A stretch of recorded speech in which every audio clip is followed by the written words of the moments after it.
So here is Ronald Martinez, just 19 years of age, coming to us from that of Ecuador. And things got rather tense during the weigh-in yesterday, Sean. And even the music right now. He's carrying his Ecuadorian flag. The pride around this match right here is going to be very significant because I think both of these guys are going to face some adversity. I think the pride is going to help them through that adversity. So we'll see what happens after that. Ronald Martinez ranked number 3 in Ecuador at super featherweight. K.O.s was an Ecuadorian super middleweight, who held the IBO title. But when you think about, for this youngster, only 19 years of age, talk about a moment. Whether this moment will make him or will it break him? Yeah, I mean, it's hard, man. You're talking to me about moments. I loved them. I starved. I hungered for moments. It didn't matter how old I was. Every moment I ever had, I honed in on it and I enjoyed it. And so it's hard for me to look at another fighter and not believe them to be the same. I think that this gentleman Martinez is ready for this moment. I think he's gonna show everybody out here what he's got. But it's safe to say that he's public enemy number 1 as we await his opponent from right here in the Kingdom of Saudi Arabia, the entertaining Ziad Al-Mayouf.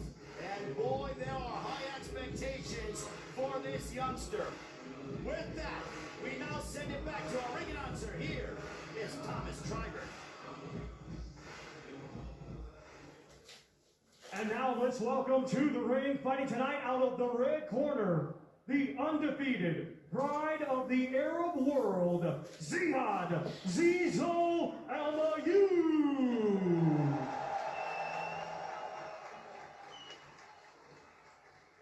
For my people here in Saudi, I'm back home, and it's a beautiful place, and they deserve a beautiful knockout, and that's what's coming. I used to go to sleep as a kid and used to have dreams of having a reception like this. We talk about the American fighters, we talk about the European fighters, and now it's time to talk about the Saudi Arabian fighters. My prediction is it's going to be over before you can say my name. Zizo.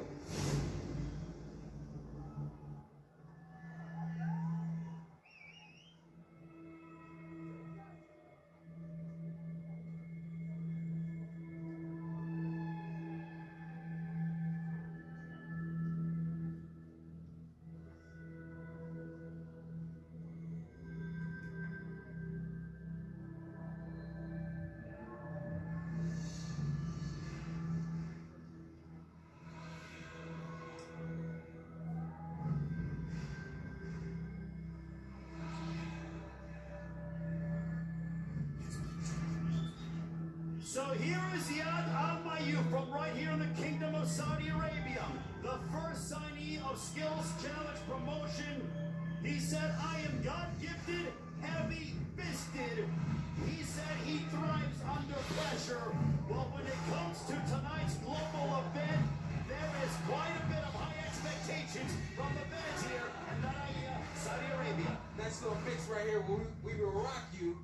But yeah, to get back to him, just as a fighter, very intelligent, a lot of heart and courage to do what he did by going over to the States and finding Buddy McGirt, and look at him now. When you got a guy like Buddy McGirt in your corner, you have a list of experience that no one's actually put a price tag on. This young man has definitely gone through the fire, earned his way to be here, and I promise you, Buddy has him ready. He's willing to do whatever it takes to win this fight. Ziad Al-Mayouf said, tonight's fight is bigger than me, my career. It is bigger than just for my country. I want to represent and be a hero for the Arab world in the sport of boxing. That doesn't equate to pressure. A lot of people think that equates to pressure. What that equates to is excitement, determination, and a no-quit attitude. Well, it is time for us to get ready for Ziad Al-Mayouf and Ronald Martinez. Here is our tail of the tape. You see that Al-Mayouf is 3 years older than that of Martinez. They have the same height. This is a welterweight matchup, a knockout percentage of 100%. That being the only victory for Ziad Al-Mayouf last August. in Jeddah, a victory over Alfredo Alatorre of Mexico. With the introductions, we send it to a ring announcer. Here is Thomas Triber.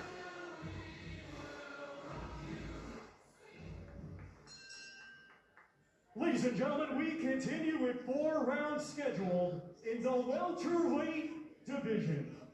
Our 3 judges assigned, scoring on a 10-point must system, will be Gary Kitanoski of the UK, Mike Hale of the UK, and Brad Williams of the UK. Our referee in charge, third man in the ring, will be Hector Afu of Panama.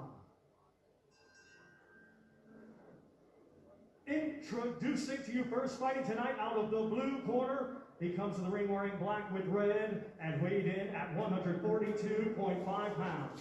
Coming to us from Quito, la capital, Ecuador, he brings a professional record consisting of 3 wins, just 1 defeat with 1 draw.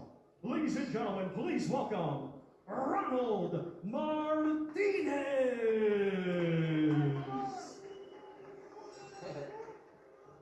And his opponent across the ring fighting tonight out of the red corner.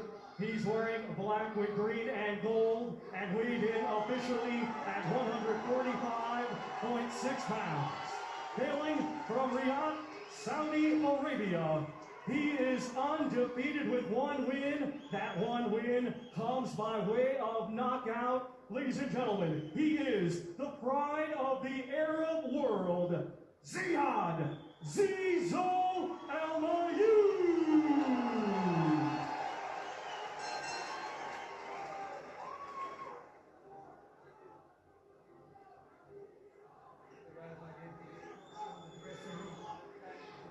Camerino, okay? Don't you go? Clean fight. Ziad Al-Mayyoub, the fan favorite from right here in the Kingdom of Saudi Arabia, trained under the guidance of the legendary, the 2-time world champion and esteemed trainer, James Buddy McGirt, taking on Ronald Martinez of Ecuador. Ziad Al-Mayyoub says he's all into visualization and he visualizes an impressive victory here tonight over Ronald Martinez, and he's going right after it. He's got to settle down. This kid Martinez is dangerous. He can take care of himself in the ring and he can deliver some punches of his own. Al-Mayyoub attacking Ronald Martinez from the outset.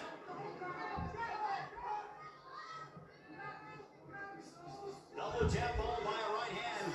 Buddy McGirt told me earlier the one thing with Al-Mayyoub is that he just works so hard. Anywhere Buddy McGirt trains his world champions or up-and-coming contenders, Ziad Al-Mayyoub comes with him to put himself in camp with whoever Buddy McGirt is with, because that is how loyal and how much Ziad Al-Mayyoub wants to learn under Buddy McGirt. Well, listen, right here, Zizo clearly has a speed advantage. What he needs to do is settle down, use that speed to set up the power. It's like he's trying to mix the speed with the power together, and he's kind of throwing everything. You see him a lot of swinging and missing right now. When Martinez came into this fight, he decided he wanted to win. If you watch him when he first came in, he gave the throat cut because he came in here to fight. You can guarantee he's going to need all that effort tonight to beat him. Yeah. Coming up on the midway point of this first round, this one's scheduled for 4. Coming up, our co-main event, we have Ilanga Makabu, Badu Chakra right now. Ziad Al-Mayyoub in control against the Ecuadorian Ronald Martinez. I knew right there, Martinez was sitting back, he set something up, he's waiting on it, and he came with a wide uppercut from the outside, and it hit Zizo. Zizo's got to calm down, he's got to work behind his jab, and not just expect the knockout like he got in his first fight. Ziad Al-Mayyoub started boxing. He wasn't even a teenager when he started boxing. He said they didn't have the proper equipment, but he still dove into the sport of boxing. He said they had a boxing ring with ropes that were pretty much there for cosmetic reasons. I tell you, man, I love what I'm seeing from Martinez. He's staying poised, he's controlling himself, and he's doing the best he can to help calm the storm of Zizo. Very physical too is Martinez. I've seen a lot of shoulders from Martinez, getting under Zizo's arms, and then he's pushing him, bumping him back with the shoulders as well. But almost what he needs to do is, like you said, settle down. Let's see if there was a knockdown by Hector Alfu, and yes, it was a knockdown. Ronald Martinez knocks down Ziad Al-Mayyouf, and the bench trying to show support for Al-Mayyouf. He got clipped by Ronald Martinez. Oh, here comes Al-Mayyouf.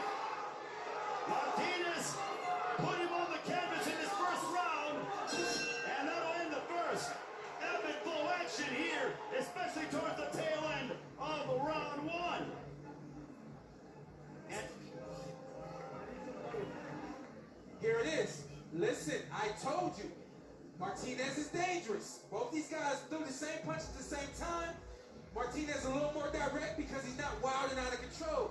Zizo, that punch came from below his waist and came up, and he got caught first. So like we said earlier, Martinez told me. Here we go, and then right here is the response. I did appreciate this response. Right here, both guys are dangerous. Same time, same punch. Again, Martinez, not as direct that time, was Zizo, which why that punch landed. I thought that was a close competitive first round, and then I thought that Martinez clearly took it with that punch that put down Zizo.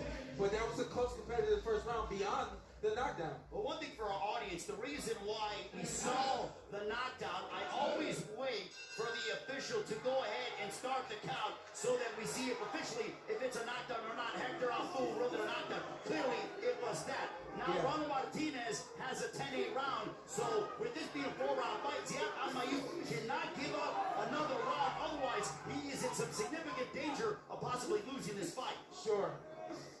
But Al-Mayyouf starting out strong, but he gets killed with the right hand from Martinez, Sean. Yeah, no. Ronald Zizo Martinez is landing that right hand. Yeah, Zizo, get on your jab. Get on a good, consistent, repetitive jab. All he needs is a jab. He's faster than Martinez. Let Martinez run into the jab instead of running into shots like Zizo is. A right uppercut snapping back the head of Al-Mayyouf by Martinez. I am very impressed by Martinez, the 19-year-old. He withstood that early barrage by Al-Mayyouf, found his opening, and he took advantage of it at the end of the first. Yeah. I mean, we saw him in the fighter meeting. He was very serious. And then we saw him yesterday at the weigh-in. Very serious. Now we understand that he is a force to reckon with. Buddy McGirt, control your fighter. It's only 4 rounds. Get him to settle down. Use his jab, work behind the jab, and weather this small storm that he's facing right now. What Al-Mayyouf needs to do at this point, he's doing a great job now, but he needs to slow it down, be patient, change the levels up and down. He has one speed at the same level the entire time. But Hey, listen, I mean, this is very, very advanced, but Zizo has his head right on the line. He's coming straight in, and sometimes he's coming behind the jab, other times he's just walking right in with the shots. He's got to get behind the jab, get off of the line. What does that mean? Don't stand right in front of Martinez where the punches are. Well, you have to be able to also use feints as well Right as they there. approach 70 seconds to go, because Martinez is literally ducking his head, throwing that overhand right. And let's be honest, Martinez can crack. And I mean, it's clear that he can crack. And again, the bottom line here is, Zizo, you know you work hard. You get through this round, this kid is worn down. Oh my goodness, Martinez, and he shook his head, but that could be an indication that he was hurt. I mean, it's clear that he was hurt, but you see the recovery very quick. What an entertaining matchup here between Al-Mayyouf and Martinez. that's what I'm talking about, changing levels. Once he changes levels, he has success, up and down. And chants of Zizo echoing here in the Bahia. Hector Alfu, warning both, wants them to separate.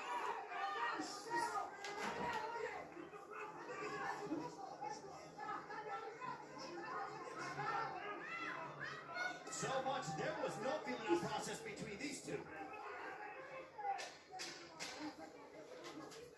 Final moments of what has been an entertaining first 2 rounds between Ziad Al-Mayyouf and Ronald Martinez.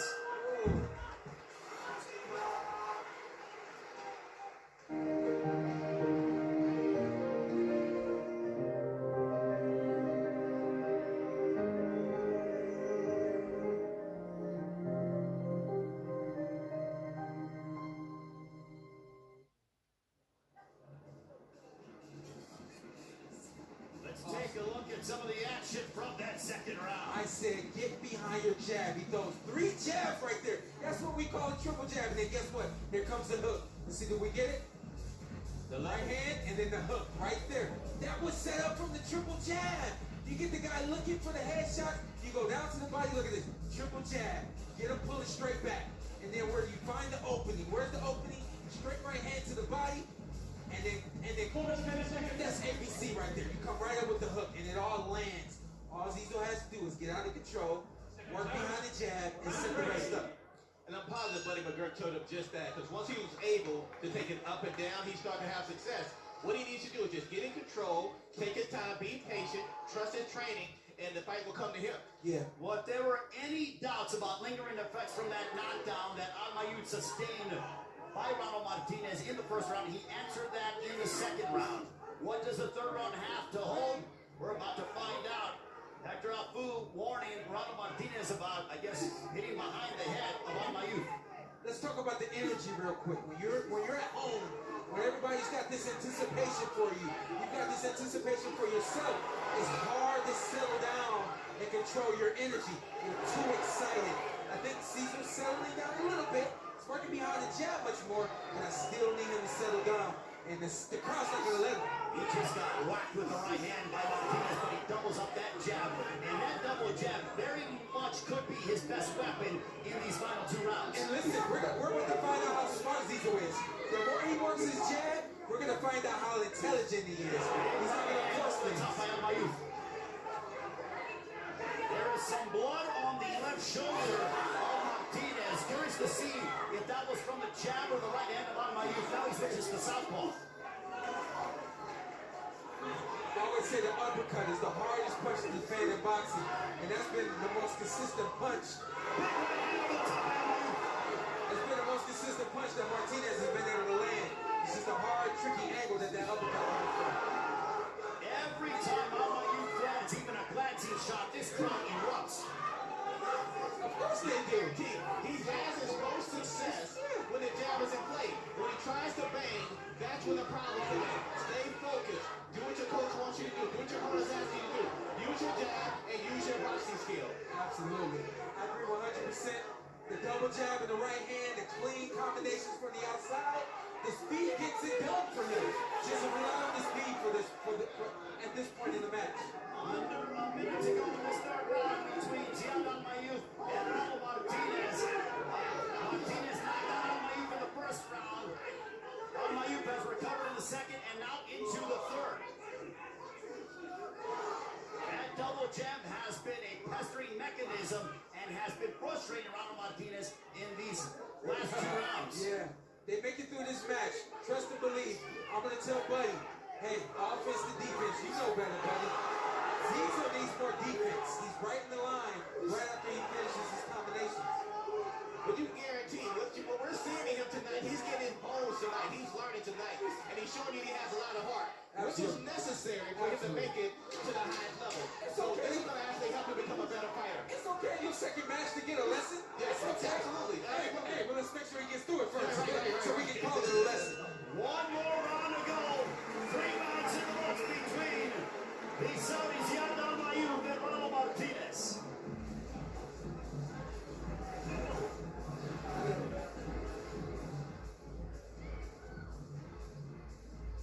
This third round right here for Zizo was all about combinations. Right there, we just saw the 1-2. The one touches the gloves, and then the right hand lands. Same thing right there. Nice little overhand right over the lower hand of Martinez. That's good boxing right there. Let's hear Buddy. Okay? Last round, hey. Score point. Man, get the score. Don't give him another stupid. Position. You gotta take it to him this round. Don't look for the knockout, you gotta score point. Okay? Hey, last round. Let's go. Double jab, last round, 3 minutes.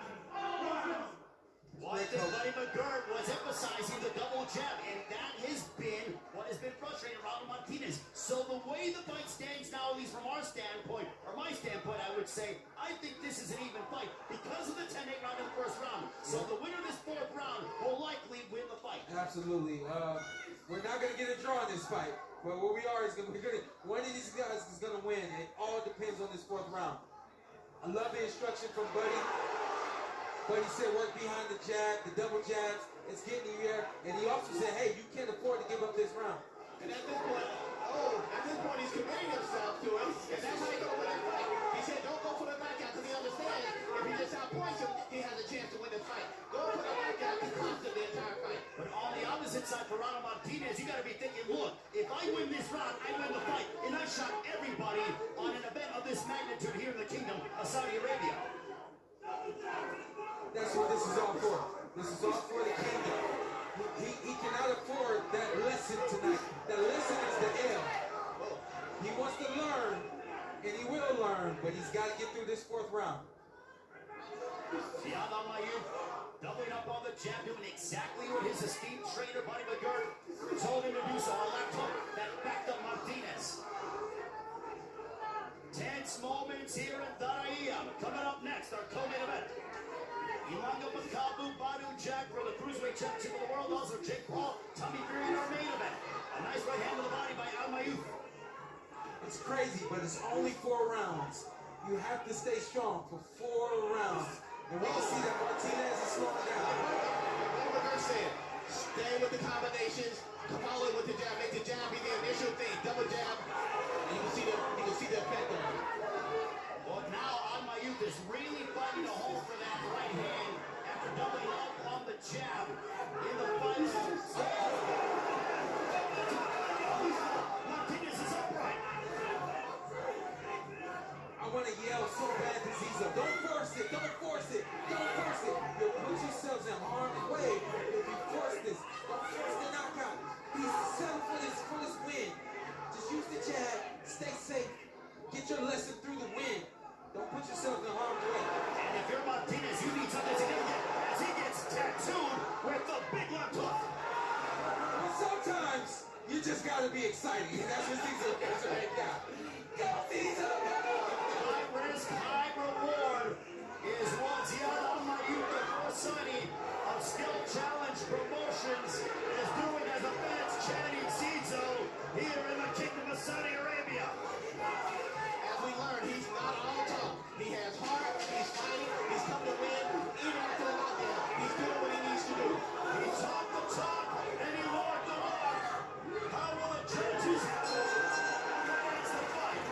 For a wickedly entertaining 4-round matchup here in Daraya. Heck of a fight. We had a couple of little snoozers because of some injuries and things like that. This one right here delivers 100%. We've seen many 4-round fights around this sport. And guys, that was one of the most entertaining 4-round fights in recent memory. Well, Caesar's got a great jab, he's got great speed, and he's got a nice little right hand right there. He's able to land that right hand. He's able to land that right hand. The jab is what did it for him. The adjustment that I saw him make was he was able to pull back with all the power that he was bringing with the speed and just rely on the speed itself. What I was happy to see, that a young fighter like himself can go down in the first round, go back to the corner, get instruction from Buddy Gert, have the patience and the poise to go back and execute the plan to possibly have won this fight. That's what I was excited to see. And he still put on the show. Double jab, right hand, and even when he didn't think he had to go for the knockout, it still looked like he almost got it. Absolutely. And look, that is a part of growing up as a young professional. How do you deal with adversity? We saw that tonight on Ziad Al-Mayyouf in a very pressure-packed situation in front of his home countrymen. This is what I always say. Fighters want to go rounds. They want to get experience. They want to learn, and the list goes on. You want to learn, but number one, you don't want to get hurt. Number two, you don't want to lose. So it was good to see Zizo get through the adversity of being down right there in the first round. And I think he handled everything, the magnitude of the moment, the energy from the crowd, and everything that Buddy just gave to him in only 4 rounds to pull out the victory. I do believe he won this fight. Well, curious to see how the judges have this one. But for Ziad Al-Mayyouf, Coach Wade, he did not panic. He was able to circle the wagons. Just because you taste the canvas doesn't mean it's game over. And in all fairness, we have to also tip our hat to Martinez. He gave a wonderful job in there. He did not come here to get a check. He came here to win a fight. He brought the fight to him for all 4 rounds. So everything that he got, he earned in there. And if that decision comes back in his favor, I understand it because he put in the work. There is a term in prize fighting that says when it comes to dealing with an adversary, Ronald Martinez offered professional resistance. And now, how do the judges have this one rendered? We send it up to a ring announcer, Thomas Schreiber.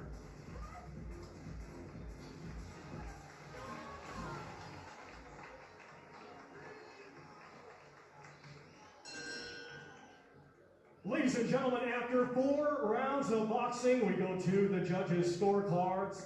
And all 3 judges, Gary Kintanowski, Mike Hale, and Brad Williams, are in agreement. They score it exactly the same, 38-37.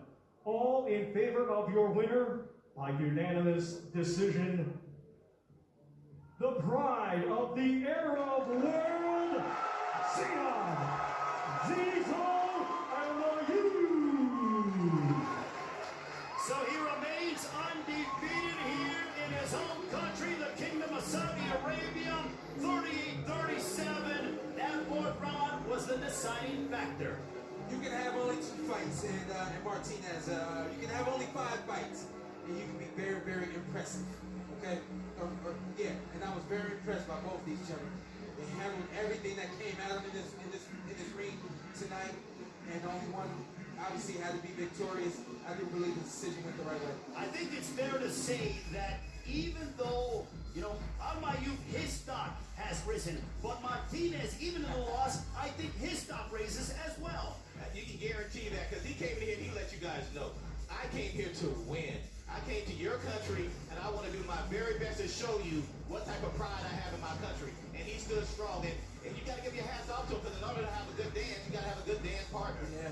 I'm curious to see if Martinez comes back here and he's not fighting against the Saudi, how they treat him here. Oh, they're going to love it. You think they're going to love it. Well, the man who says he's God-gifted, heavy-fisted, is standing by with Radio Raheem. Tonight you did what almost every great fighter in the history of this sport has had to do. Get up off the canvas, find something inside yourself to carry on, and find a way to win. Talk to me about that moment. This moment could only be explained by one sentence, but first, I want to thank God, Alhamdulillah. Alhamdulillah, He gave me the power to get up, and He gave me the power to win this fight after I get back up. I want to thank the Kingdom of Saudi Arabia, King Salman, His Royal Highness the Crown Prince Mohammed bin Salman, for giving me this opportunity to empower our youth and our athletes and represent Vision 2030. I want to thank the Minister of Sports, His Royal Highness Prince Abdulaziz bin Turki Faisal, for these amazing changes in the sport and trusting me to represent our athletes. I want to thank Skill Challenge Entertainment, Prince Khalid, Prince Fahad, you changed my life, and I want to change the sport in this kingdom, and inshallah I will do it. And now, the coward and the warrior, they both feel the same thing. It's what they do with it that makes them different. And when I was got down by a good shot, when I was brought down, I felt what both the warrior and the coward feel. But I had to choose what to do with it. And I chose to get back up, listen to my corner. The great Buddy McGirt has my back through thick and thin, outside the ring, inside the ring. And I got it done. I stuck to my game plan, I threw my jabs, and I finished the job, alhamdulillah. You've traveled the world learning boxing from different gyms, from different trainers, but the one thing you can't teach is heart. You showed that tonight. When your hand was raised, how did it feel? It felt like, what's more important is what it felt like for all of you here in attendance. Saudi Arabia, I love you. I love you. I showed them tonight, I showed the rest of the world that we're not only just boxers, just fighters coming out for the sport, being new in the kingdom, but we have heart. And like you said, this is something you can't teach. But when you're from Saudi Arabia, when you're an Arab, you're born with it. Here we have the first signing of Skill Challenge Promotion. You've done your promotion proud tonight. You've done your country proud tonight. We can't wait to see you in the squared circle again. Radio Raheem with Zizo. Thank you so much. I love you all. Thank you so much. I'll be back. Well, Well, it's clear that the 22-year-old thrives under the pressure. This was a big moment, and things didn't look according to plan. He was able to recover and get the victory and triumph here tonight. He recovered, got the victory tonight. He looked good. I want to see him improve. He needs some work on his defense. And beyond that, you know, again, you just have to find a way through all of the energy in here, everyone pulling for you, everything that you have on your shoulders. What did he say in the fighter meeting? When you have a lot of weight on your shoulders, but it's good weight. He said you can do anything because that weight is there. You know, so that weight helped him get up off the canvas, you know, tonight and fight through the adversity right there. But overall, man, I think he's a really impressive and exciting fighter. So Ziad Al-Mayouf remains undefeated with a unanimous decision victory over Ronald Martinez. Back to Christina Pancher. Thank you, Ray. Raul Martinez was definitely game, but Zizo gets off the canvas in the first round to get that stoppage. I am joined now alongside Andy Clark and the lightweight undisputed kingpin, Devin Haney, has joined us at the desk. The mic is now going to the house because you know everybody wants to hear what you have to say. Now, Devin, quickly, let me ask you about Zizo. I mean, a lot of pressure in a fighter on a card, pay-per-view in front of his home country, just his second professional fight. How do you think he did? Yeah, he put on a great performance. He showed a lot of heart, getting up off of the canvas and being victorious. So I'll take my hat off to Zizo. He has a lot to learn, but he definitely showed heart tonight. He absolutely did. And let me ask you all, you're here in this beautiful country of Saudi Arabia. They've treated us so well while we've been here. I could only imagine how good that you've been treated. How much do you like it here? What have you been doing here? I've been getting so much love Right. here. I love it here. I love being here in the kingdom. I thank Prince Khaled for bringing me here and letting me experience this. And it's been an amazing trip. Now, I'd be remiss if I didn't ask you if you were maybe here talking some business. I mean, we know that Lomachenko is on deck. That's who you want.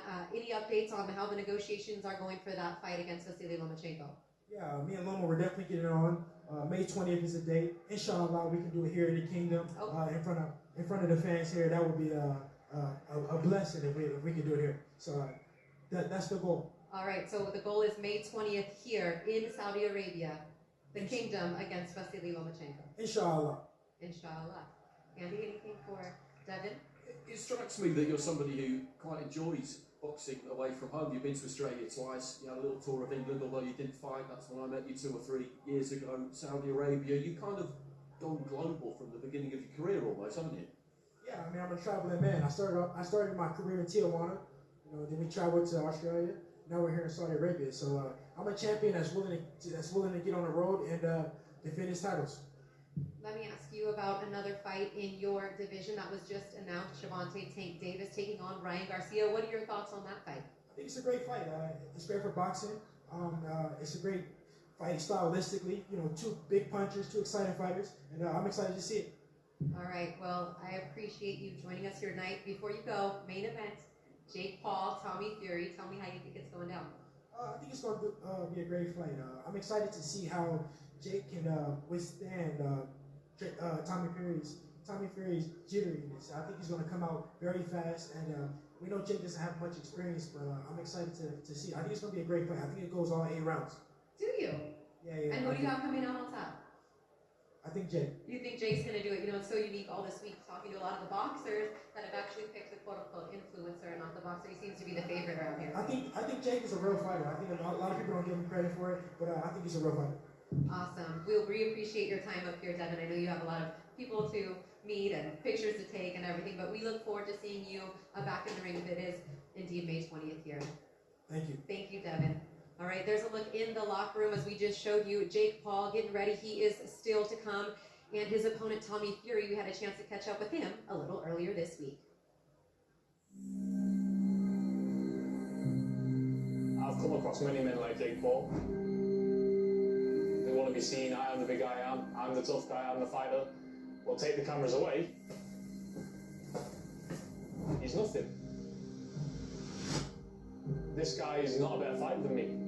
I'm fit, I'm sharp, I'm ready, and you're going to see a blistering performance on Sunday night. There's nothing that this man can do that can stop what's going to happen to him.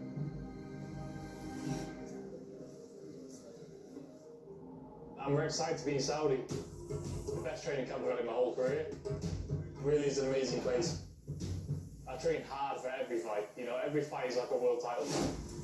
For this fight especially, it's just been that same approach.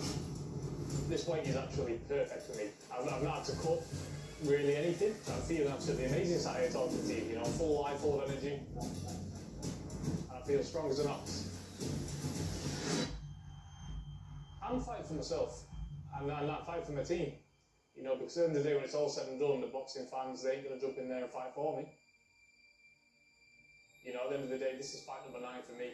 It's going to be 9-0, and then it's going to be 10-0, and then 11-0. Well, there's going to be what years left in the dirt. When you're trying to step into professional boxing, it's a completely different game. It's not a 50-50 contest. He's got followers, and I can fight.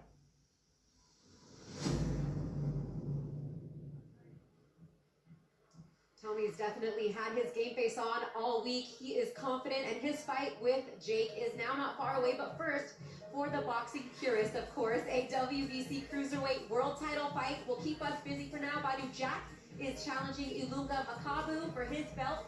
A great fight in prospect. Let's throw it down now ringside here from Ray, Larry, and Sean.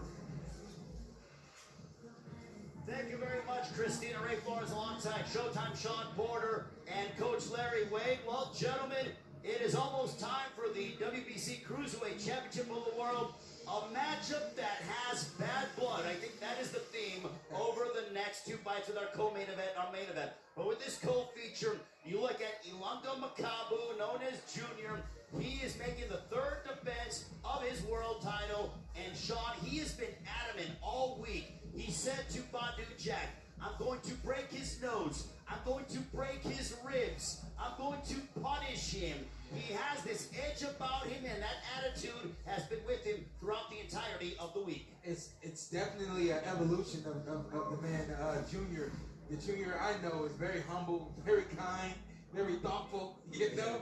And just to see him in this light and say, I'm going to hurt you, I honestly believe it. It's his kind of fighting style. You know, he likes to come forward. He likes to come at you. He likes to throw punches and bunches, and the list goes on. And there's something about Badu. The only thing I can imagine it being is Badu has stepped up in his weight class, and he said, hey, I don't like that. And not only that, you called me out. And Makabu has certainly taken some disrespect, and he's taken it very personal. And I think that it's gonna show up in the ring and his energy and the way he fights tonight. Well, Makabu said, he goes, look, Badu Jack, he's been here in the Cruiserweight division, but look, things don't go well when guys move up in weight. Look at Canelo, what happened to Canelo at 175. It didn't go well for him when he fought Bebo. The same is going to happen to Badu Jack, even though Badu Jack has had 5 fights here in the Cruiserweight division. Yeah, I mean, the thing with Badu, though, is that he's coming up from a smaller weight class, which means he's going to have speed, he's going to have power, he doesn't have to suck himself into a weight class, so he's very comfortable being there. I don't know who has the advantage in this fight, but I do believe that Makabu is overlooking some of the assets that Badu Jack is bringing to the ring. Badu has a punch of his own in both hands, nonetheless, you know what I mean? We talked about the small ring. An 18-foot ring, to be exact. This match right here is made to be a banger. If it was a 22-inch foot ring, it was going to be a banger. This makes it only better. Coach Wade, when it comes to Badu Jack, you know him quite well. He's a 2-division world champion. Badu Jack has never shied away from any opponent whatsoever. Fought everybody at 68, fought everybody at 75, and at 39 years of age, he said, look, I feel great at this weight. I know that I had a less than stellar performance in my last outing here in the Kingdom of Saudi Arabia, but you know what? I got past that. I got the win. Now I'm going to have another significant moment in my career and continue to move forward with my legacy. Well, let's be very clear. Badu has wanted to be at this level for a long time in the Cruiserweight division. He's had to wait. As a matter of fact, he had decided to go up to Cruiser just to get pulled right back down to light heavy to fight a fight that did not happen. And then all of a sudden he's like, okay, fine, I'll take the fight, but now I'm going back to Cruiser. He's like, Coach Wade, this is what I want to do. This is what I come to do. And when it comes down to what Makabu said, Sean, in regards to people moving up in weight and not being successful, Badu went from super middle world champion. First fight at light heavy became the world champion. And if I'm not mistaken, Makabu has done the same thing as far as winning in multiple divisions. So that statement is really just more so talk. But in regards to his behavior, that's not always a good sign when you see a guy do something out of his norm. That means a lot of times he's actually reaching for something that he doesn't have. Well, it is clear that both Ilunga Makabu and Badu Jack are very focused, determined, and they believe they will walk out as the WBC Cruiserweight Champion of the world after this evening is over. It's loaded to be back in the kingdom. I love Saudi Arabia. This is like a second home to me, and I can't wait to fight it. It's my first time to be here. I like this place. I find beautiful people. I like it. My last fight wasn't my best performance at all. I done way better. Should have gotten out of there even, but it was a learning experience, and now we're here. I'm ready for Badu Jack, and I'm 100% sure I'll return back home with my title. Ilunga Makabu, the current WBC champion, will take on the challenger, Badu Jack. I'm definitely ready, and at this fight I've been more motivated than the last fight. This is for the world title. This one is the Badu must be ready for it. I'm going to win this fight. I'm going to find a way to win. Expect a good explosion of boxing. I want a piece of Ali Saudi to remind me of Julian Macau. Makabu got a lot of heart, I got a lot of heart. Nobody's going to want to lay down. It's going to be a tough fight, so I'm going to come out on top. I'm going to knock him out. There's no way Badu can win this fight. I'm going to put on a show for them and the news. And still, the WBC World Champion, Julian Macau. That's me. When the fight ends, my hands will go up. Badu Jack, 3-weight world champion.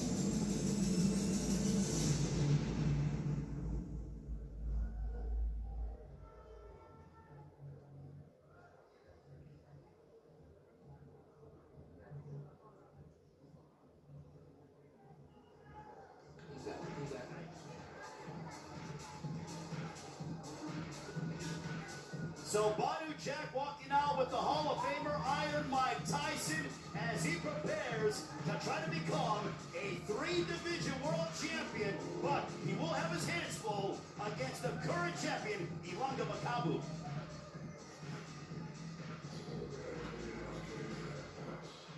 Ladies and gentlemen, at this time, with all courtesy and respect, please remain silent as we honor our host nation with the national anthem for the Kingdom of Saudi Arabia.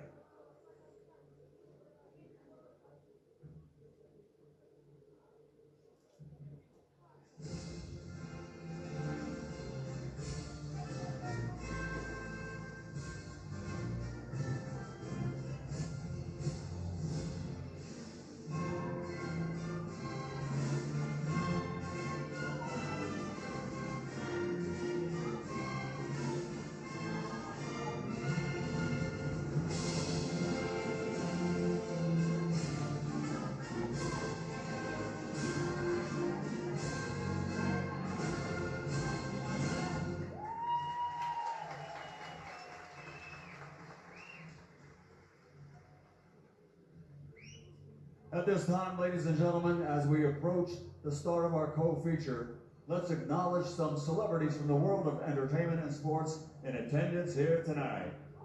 First, well-known comedian, actor, producer, motion picture superstar, Kevin Hart. From the world of sports, probably the most recognized footballer in the world today, ladies and gentlemen, Cristiano Ronaldo!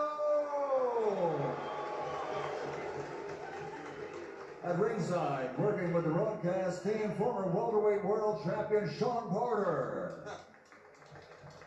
In attendance tonight, the reigning, defending, undefeated, undisputed lightweight champion of the world, Darren Haney. Standing behind me in the ring at this time, one of the legendary heavyweight contenders from the UK, Derek Chisora. At ringside, former WBO heavyweight world champion from New Zealand, Big Joseph Parker. Recognized as one of the deadliest punchers in the history of the heavyweight division, ladies and gentlemen, here tonight, former WBC heavyweight champion of the world, Deontay Wilder.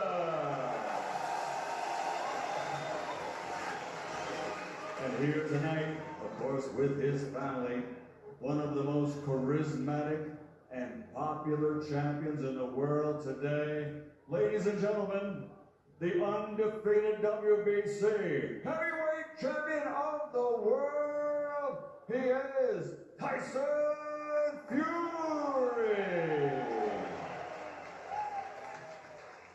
And here tonight, ladies and gentlemen, a man recognized by every boxing fan and one of the most popular heavyweight champions of the past half-century. Here tonight, the two-time heavyweight champion of the world, Iron Mike Tyson.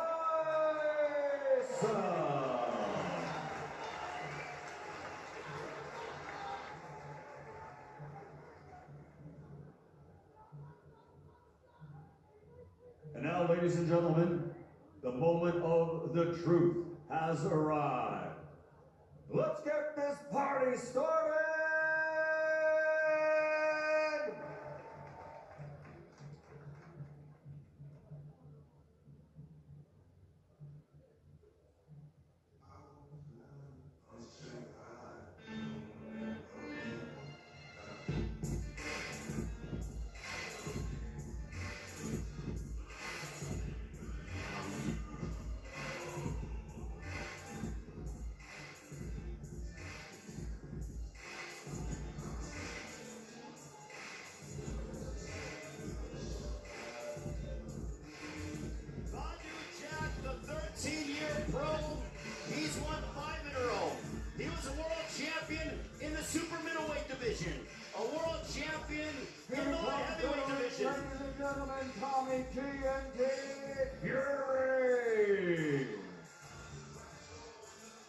Jack said, I have experience in the big fights. I'm a better Ladies and gentlemen, the challenger for the next fight, Badu Jack the Ripper.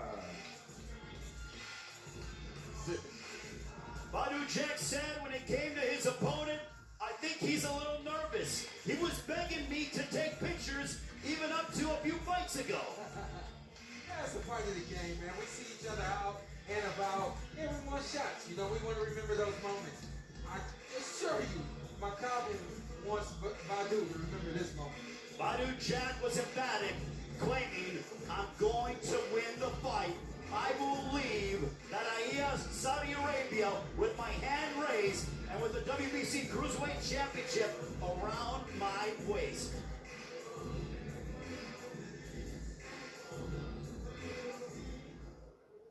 Now making his entrance to the ring, the defending champion, Junior Alonga Macabo.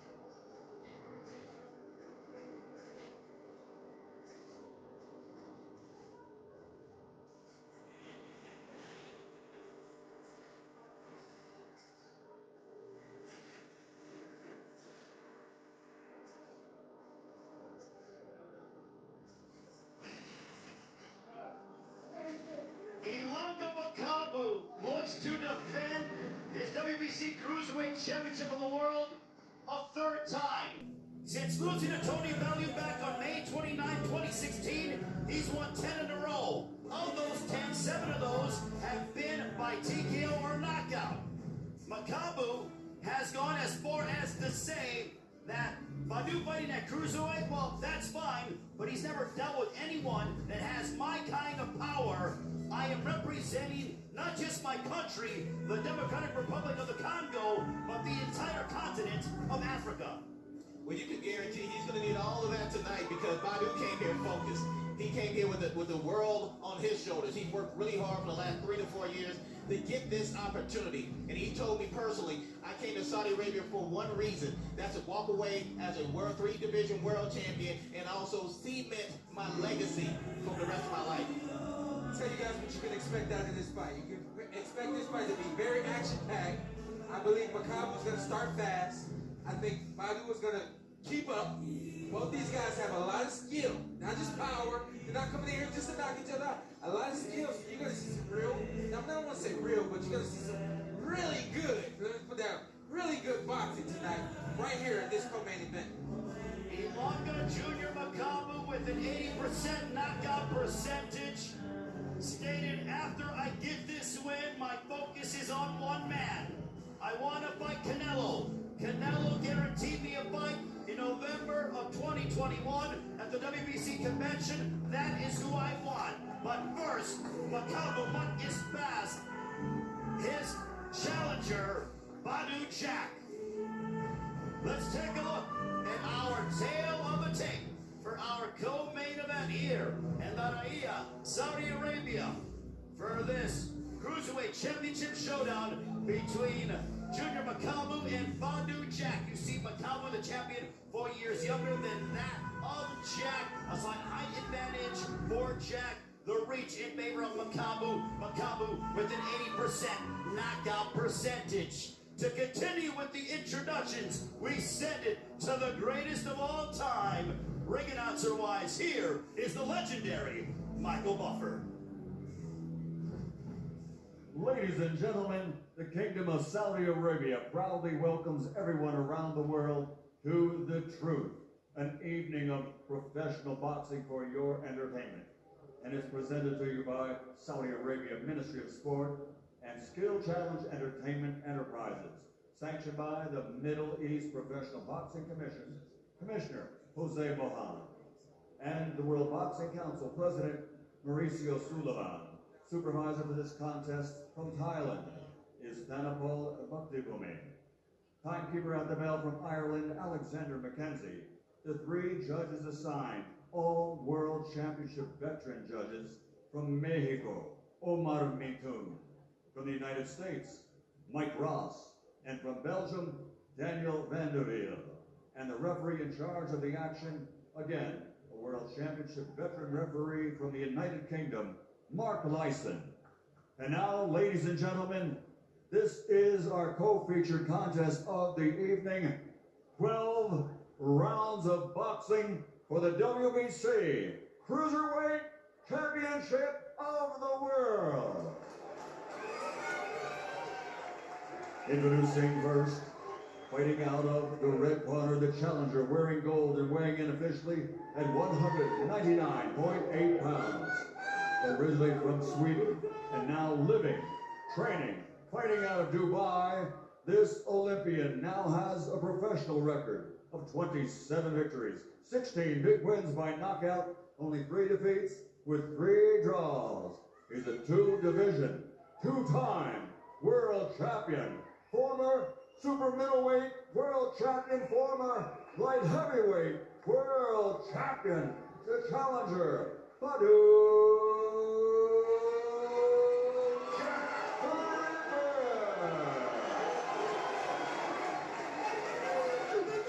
And his opponent across the ring, fighting out of the blue corner, wearing black and gold. His official weight, 198.5 pounds. Fighting out of the Republic of the Congo. He brings an outstanding professional record consisting of 29 victories. 25 of those victories by knockout. Only 2 defeats, and he is recognized as pound for pound one of the most dangerous punchers in the world today. He is the reigning defending WBC two-time cruiserweight champion of the world, Junior Ilunga Matano.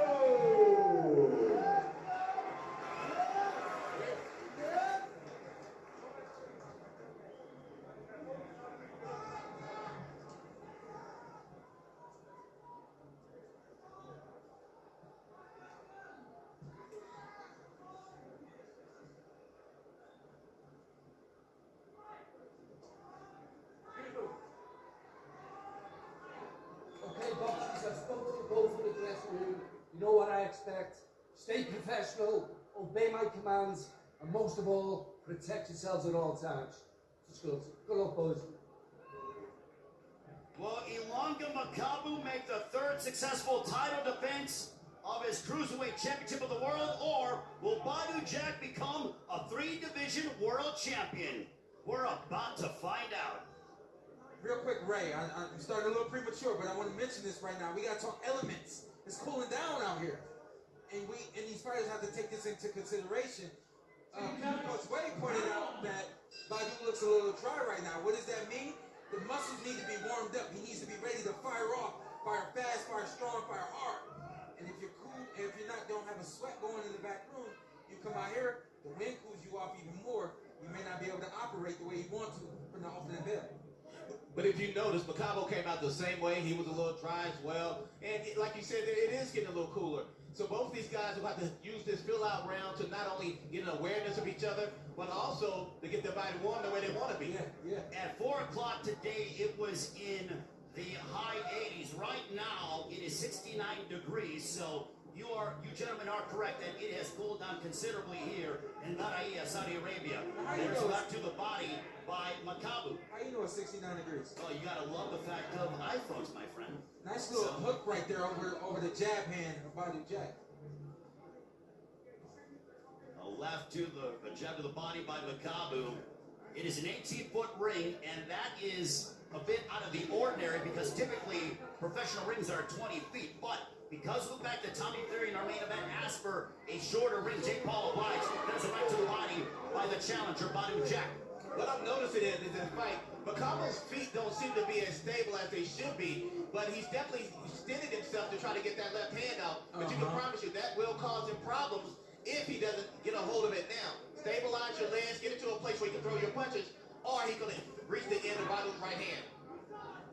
There's a right to the body by Badu Jack. It is clear that the challenger is targeting the body of Makabu to try to take away some of his durability and his legs.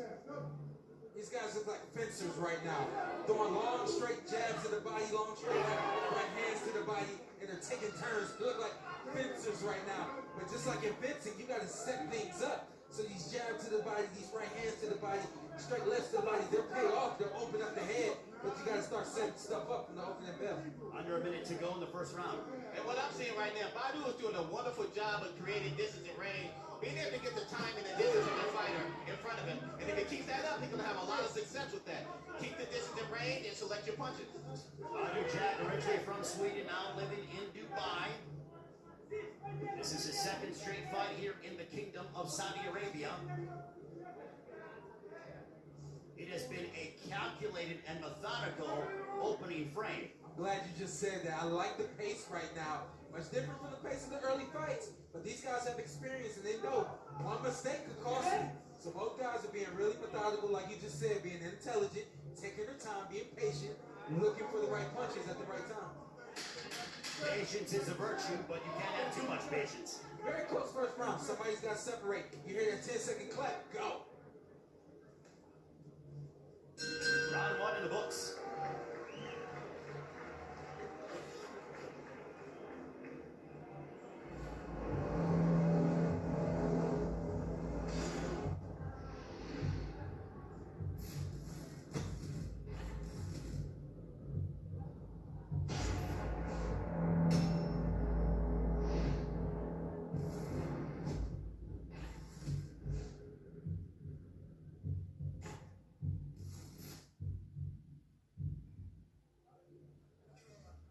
So our main event coming up next, Jake Paul, Tommy Fury, both both men undefeated.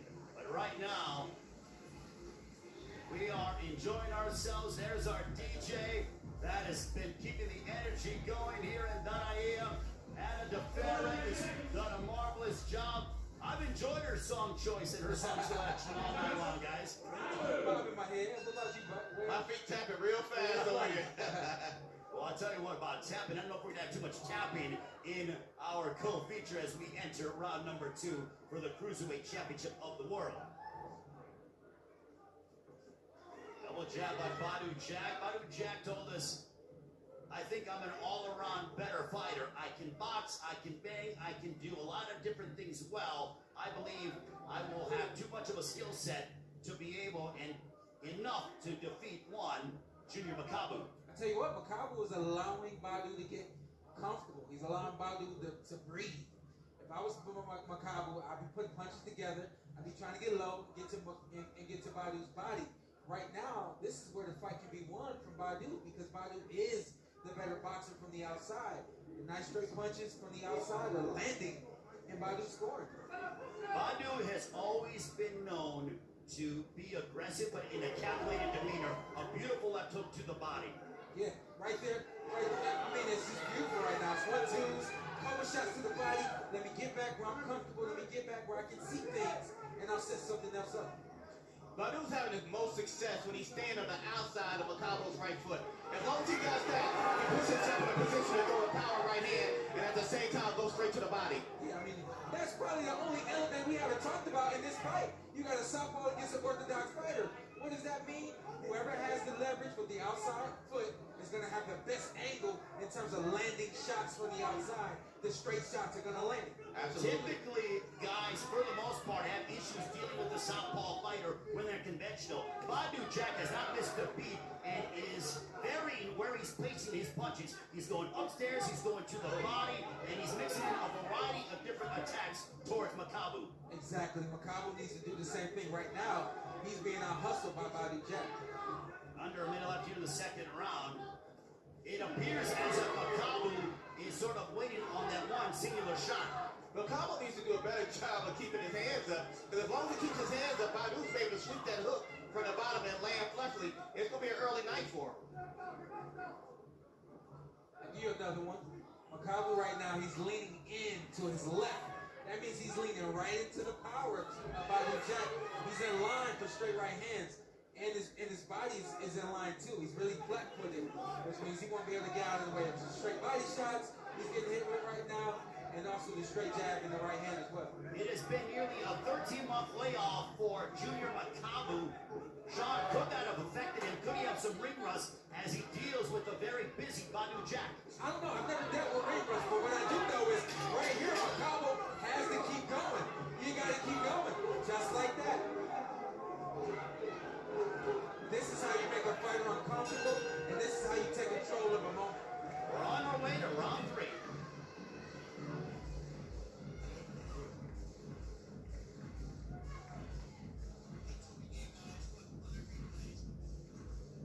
There is Jonathan Banks, who is the head trainer of Gennady Golovkin, and also Badu Jack the Ripper, quality trainer who came from the Crunk Boxing Gym under the guidance of the legendary Emmanuel Stewart.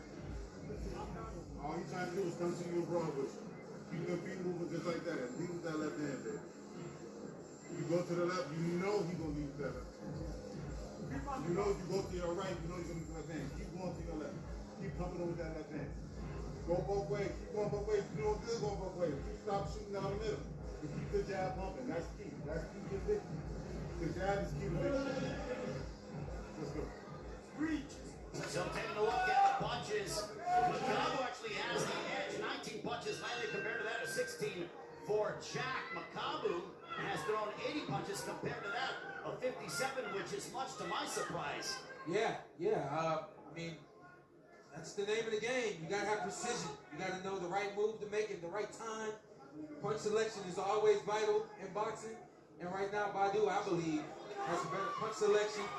And just like his coach said in the corner, he's mixing it up. He's going both ways, and he's not allowing himself to be predictable. Makabu lowered his head, and then he got blasted with the right hand from Jack. But here comes Makabu. Makabu is starting to become and pick up his aggression. A chopping left on the right side of the temple of Jack. Great timing right there with the right hand from Badu. And beautiful right uppercut by Jack. Beautiful. And look at this. Badu listening to the corner, moving both ways. This is intelligent boxing. I love it. We're talking about Anthony Banks, who's also a former professional boxer himself, and has been with Badu now 3 years. So after 3 years of experience and chemistry, they're going to definitely work well together in this championship situation. No adjustments yet from Makabu's corner. The only thing he's doing is still plotting, moving forward. Maybe his punch output is picked up a little bit more, but he's got to do more. And I like to see Makabu start to open up the arsenal in terms of his punch selection, do some different things. How about a hook off of the jab or something like that? Couple lefts to the body by the champion in Makabu.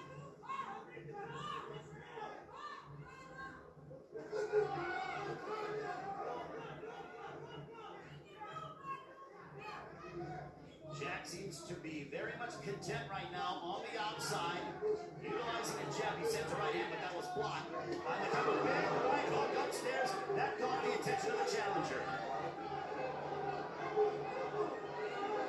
And a chopping left by Makabu.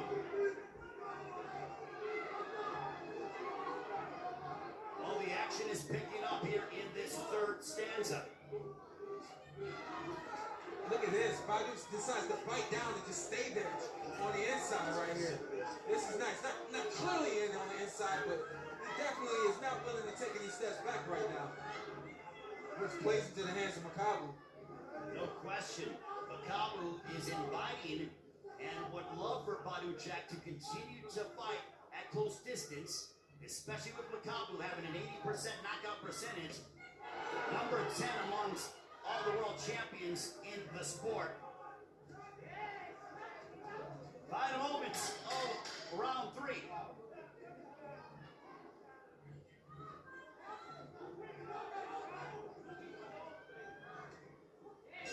Well, there's a who's who in attendance here in Naraya, Saudi Arabia.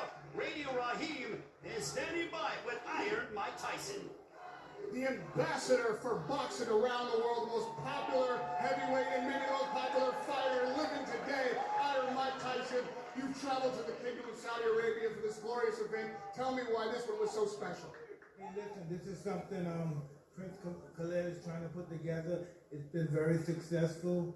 I'm interested in being a part of the success of Prince Khaled, and this is just something out of the box. This is just, can you imagine that Jake Paul and brother Tommy Fury can bring out a crowd like this, and it's not a championship fight, and it's only 8 rounds?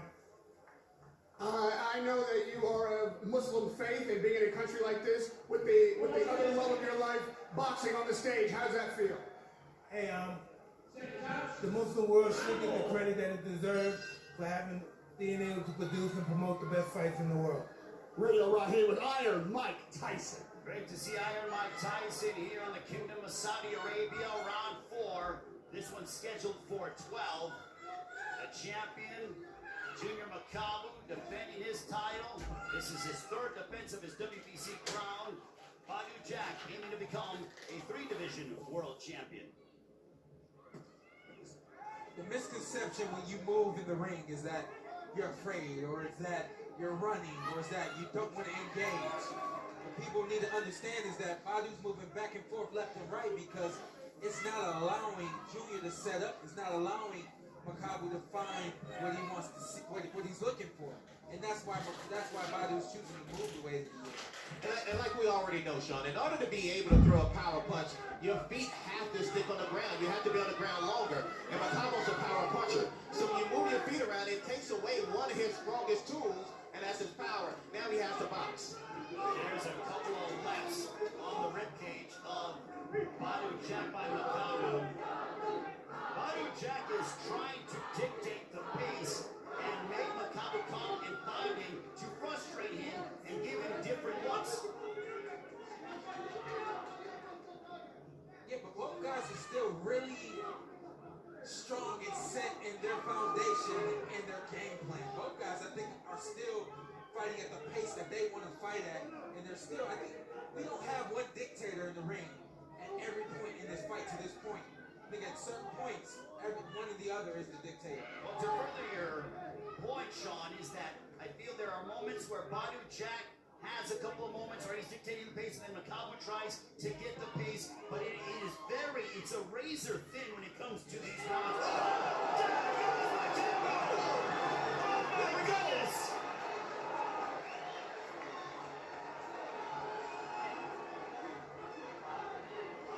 Badu Jack has put down the champion, Ilunga Jr. Makabu. You see this? Badu has found a home for that right hand. He's just gonna kind of stab in this right hand now. He's just gonna try to stab it, get it in there. A blistering right hand that dispatches Makabu on the canvas. And then just take a little peek at the feet. Look at Badu getting outside that right foot of Makabu. That's why that right hand's landing as sharp as it is. Well, I think Makabu has been proven wrong that Jack is able to hurt him and can compete at this world-class level here in the cruiserweight division. And listen, I said it. Badu has power in both hands. And he can box. Another right hand connecting for the challenger. That'll end the fourth, a big fourth round for the Swedish-born Badu Jack Devin Haney and company watching the action as Jack goes back to the corner. What a massive round. Right here we go. Here we go. But outside the ring, there it is. In a nice right hand. He basically got on the side of Makabu and landed that right hand. Right here. We get outside the foot, right where I need to be, right where I'm trained to be. And yeah, it doesn't hurt to step on the foot a little bit. It doesn't hurt. The referee wasn't looking at the feet. No problem. But here's the thing, Makabu did not protest it whatsoever. No, because he knew he was hurt. He knew that he went down. And he knew that there was nothing he could say about it. Look at that. Not only did he know he was hurt, he knew he was in the wrong position when that happened. And so he's going to be susceptible to that punch. What he has to do is make that adjustment if he plans to make it through this fight with Badu Jack. Round 5 is scheduled for 12. Badu Jack having his biggest round of the fight, a knockdown of the champion, Ilunga Makabu. Now check this out. So with boxing, it's always about making adjustments, doing what you have to do to win the fight. Got the big knockdown last round, but you're not gonna come out throwing any and everything. You gotta get back to the game plan. You gotta set it up again. Look at the movement from Badu. He's gonna try to set that right hand up again. We'll see how Makabu, if he's able to circle the wagons and regroup. He has recovered. And now Makabu, it's about putting your punches together. You can't keep leaning in on your left side. Try to get out to the outside of Badu's foot and land a jab of your own, land a straight left of your own. Another right hand. That right hand is really starting to become more and land with more frequency for the challenger.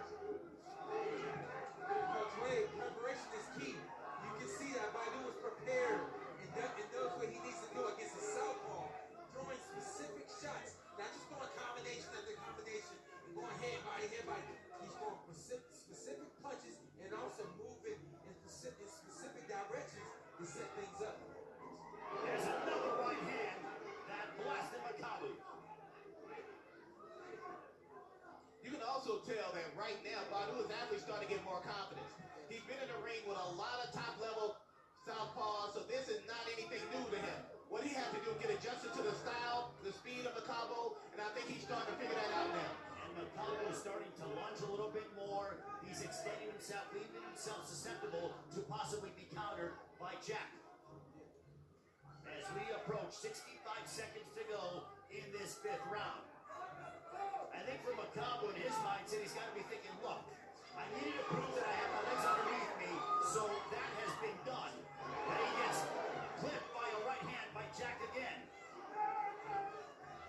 He can't get out of the way of that right hand over the past 2 rounds. Can Makabu? And Junior is significantly slower than Badu. Badu can move, and Badu can work his hands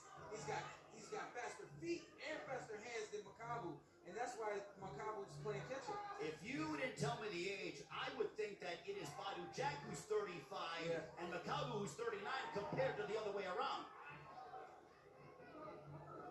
But not only that, if you look at Badu, he's definitely moving to the way he needs to go, in the direction he needs to go, and he's looking for that right hand. He understands that he's faster than this guy, so what he's trying to do is look for that right hand and hopefully get a combination off the backside of it. There you go. He took the right hand, then he came with a combination. Nice call, man. We're on our way to the 6th. Well, coming up in our main event, the fight that the world is waiting for, Jake Paul, undefeated 6-0. He said, I've been trying to fight a boxer for a couple of years. This fight was scheduled twice and it fell apart. Third time's the charm. Jake Paul, Tommy Fury, up next. This is little experience versus little experience. Okay? This isn't fighter versus what do you call him? Influencer. This is boxer versus boxer. Tommy Fury, undefeated 8-0. He said, I am going to finish off this guy in 4 rounds or under and finally put this behind me. I don't believe that to be so, because what he's dealing with a guy, Jake Paul, that he came here ready to fight. This guy has been committed to boxing for over 5 years. He's not a YouTuber. He is a boxer at this point, so he's going to really go in the ring with a true boxer. Round number 6 between Badu Jack and Ilunga Makabu, a right hand to the body by Jack to commence this 6th round. Jack, I believe, when it comes to how he is attacking Makabu, is frustrating him. He'll go to the body. He'll use the jab followed by the right hand. He's using side-to-side movement. Makabu doesn't have an answer for the arsenal that Badu Jack possesses, at least up to this point thus far. And it's just mixing it up if you're about to just and continue to mix it up. If it ain't broke, don't fix it.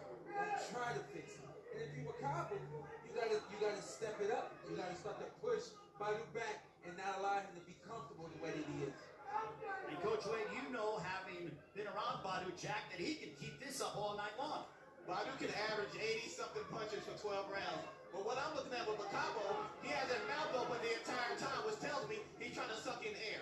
He may not have the fitness to take him through, so in the meantime, Badu can just continue to do what he's doing and break him down slowly. But the one item I will tell you, and this is true when it comes to the heavyweight classes, cruiserweight and heavyweight, Makabu, in his 10-fight win streak, 7 of those have been by knockout or TKO. The last thing to go on a prize fight in the heavyweight classes is power, and Makabu is dangerous at every single moment of the fight. Yeah. Even though he looks winded, even though he looks like he's slowing down, he still packs a punch. It's just up to him to not take steps back like he just did right there. Just over the midway point of the 6th.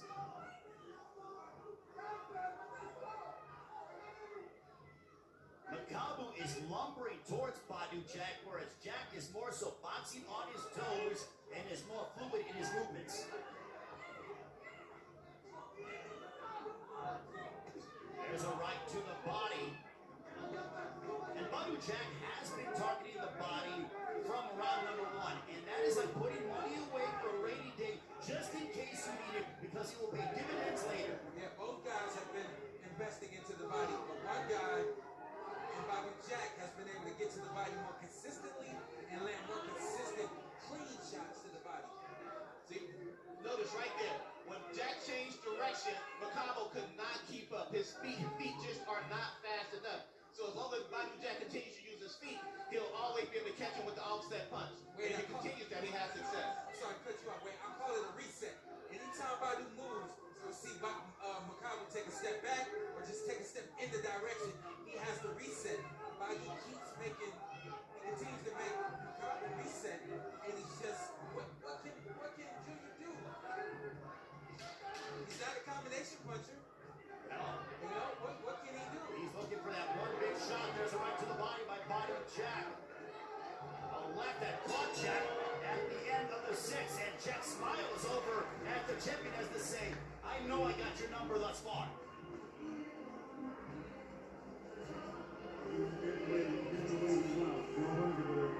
As we take a look at numerically how the fight has been shaping out thus far. Trust yourself. Trust your position. Suck this shit up and start keeping that jab on. I can see if you hit the fighter, you don't gotta fight it. All you gotta do is keep moving and keep that jab pumping. That's all you gotta do. Let's go. He's trying to get me. Let me look at that, okay? Okay? Junior, get that,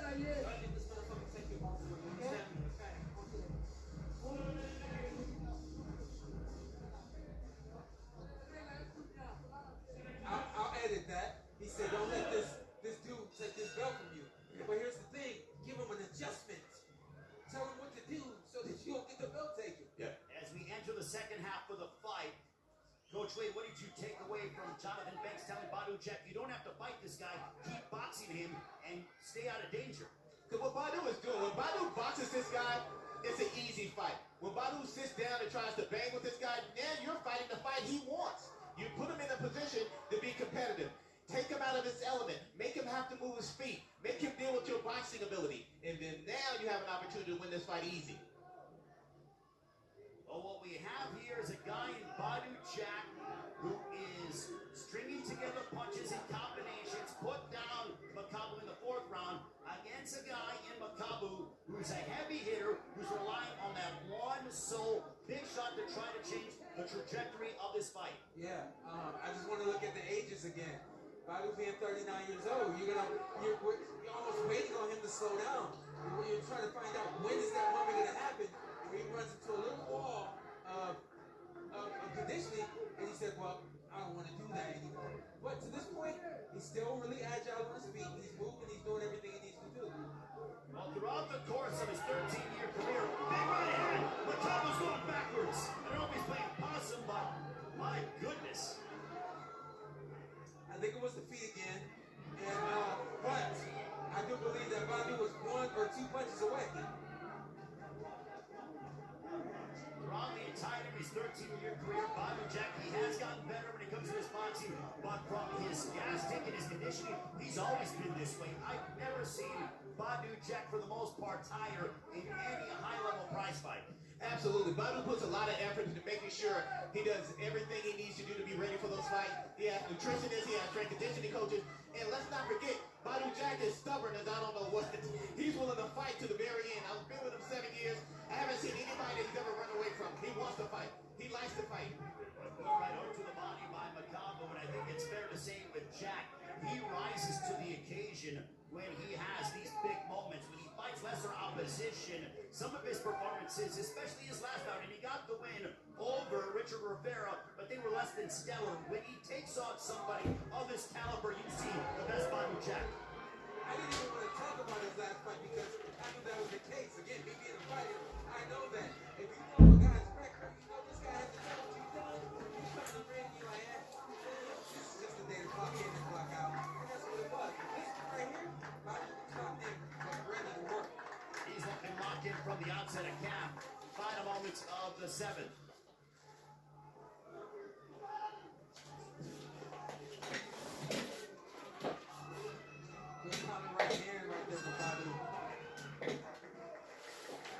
Knew this was going to be a big fight. There's been a lot of shit talk, a lot of things said. Not like a real professional. You've never actually fought. You had one 6-round fight. I want you to keep on talking to talk yourself into the grave. I just want to know. People know that you rented the name, you switched it, or you went on a reality show. Or he, Tommy, thank you. Ready to sign the contract. Bring up the contract. Why is Canada is coming in? Can't lose, won't lose. You inflate your arms before you go out in public. I just need to know. I can't believe your body's shaking. A lot of boxers are like, oh no, I'm not looking past my opponent, but I know I'm going to win, so why would I not get my next business meeting scheduled? I think your family's going to throw in the towel. And back to the honest, you won't towel. 2 beers in your family, me and you, you're a beer in the headlight. It's not like you're making a living. You're a reality TV star. It's going to be good. It's going to be good. It's going to be good. Well, it's clear that Jake Paul is one of the most polarizing figures in the history of combat sports. He will risk his undefeated record on the line against fellow undefeated Tommy Fury, the younger brother of Tyson Fury, WBC heavyweight champion of the world. But right now, round number 8, Ilunga Makabu, the champion, making the 3rd defense of his world title. Badu Jack, the challenger, aiming to become a 3-division world champion. I've seen Junior try to step up and push forward a little more in the last 2 rounds, maybe even 3.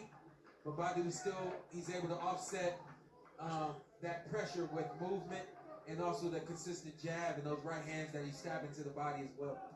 Just looking at the body language of Makabu, he almost seems to be bewildered by what Badu Jack is doing to him.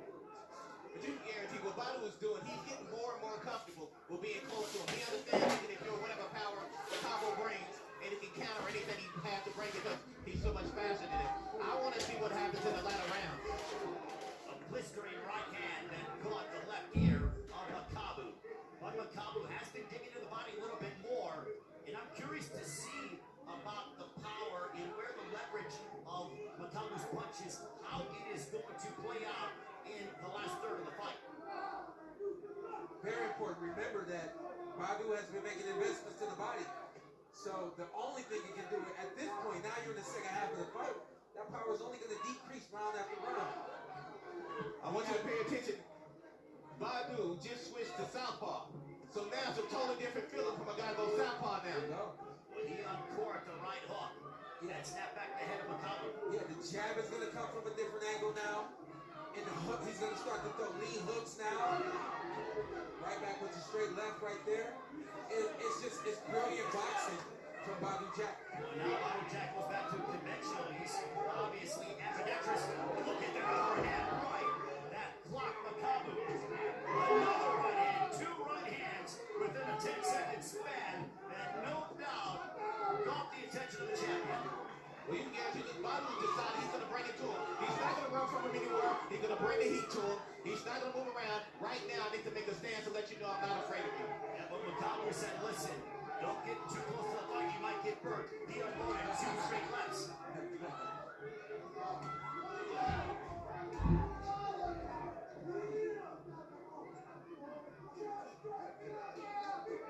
We are nearing the final stages of this 8th round. A tactical but entertaining cruiserweight championship affair. Right up to the body, they both are unloaded at close distance. Right hand by Badu Jack, but back comes Makabu with the left of his own. To the knife we go.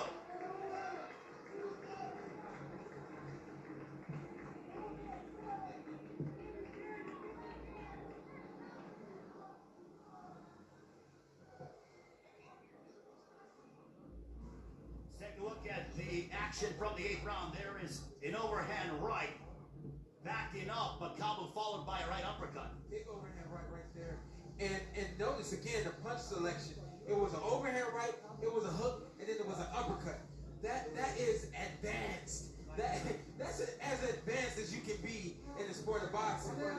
Using both hands simultaneously. It's good boxing, great boxing right now for Badu. Taking a look at the numbers for Makabu, he's throwing 575, landed 162. Jack, 361, he's landed 137. Thanks to our friends at CompuBox. But it is Badu Jack who has been more careful and selective with his punches, but he's landing the bigger shot over an extended period of time.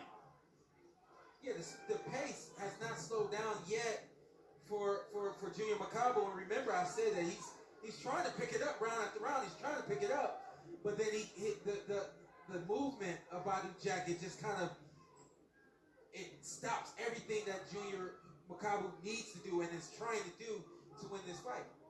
But Makabu does have dynamite in his hands, an 80% knockout percentage during this 10-fight win streak. 7 of those have been by knockout or TKO. So for Badu Jack, he cannot fall asleep at the wheel at any point of the fight.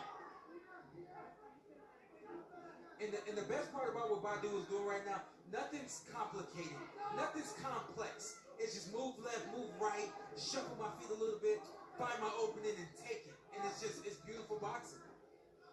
Well, Badu Jack does a lot of things very well. Yeah. Does he have mesmerizing power? No. Does he have dazzling speed? No. But he does a lot of things very well, which makes him a complete fighter, which is why he is a 2-division world champion, trying to become 3-division world champion. One of the keys to success, Badu Jack has consistency.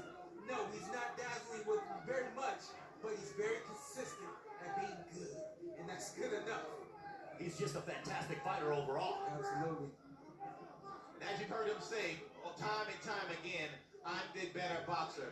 And that's what he's displaying today. That he's the better boxer. He has the faster hands, the faster feet, the better combinations. All he has to do is to continue this throughout the fight. But also with Badou Jack, throughout the course of his career, especially here tonight, he's not afraid to mix it up as well when he wants to. But it's him who is the initiator of those exchanges. That's the best part about it, because what you do when you mix it up is you give Junior Makabu a chance. And the worst thing Badou Jack can do right now is give Makabu some hope. If Makabu lands a big punch in exchange, that gives him hope. But right now, you're right. Badou Jack is the dictator, and he's not exchanging unless he wants to. And for the first time in the fight, there is blood streaming from the left nostril of the champion, Ilunga Makabu. Another right hand. Those are probably the blood streaming because of those litany of right hands that have been battering Makabu. Makabu coming forward. A right to the body, followed by a stiff jab by Jack. Chopping left by Makabu as we near the final moments of this 9th round. Overhand right that certainly caught Makabu.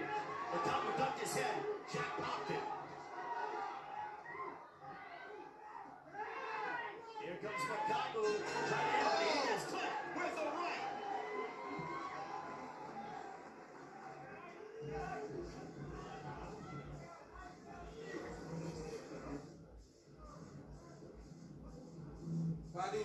Badou Jack taking control right here with that right hand, but then right here, here's the hope. That was the hope that I was talking about.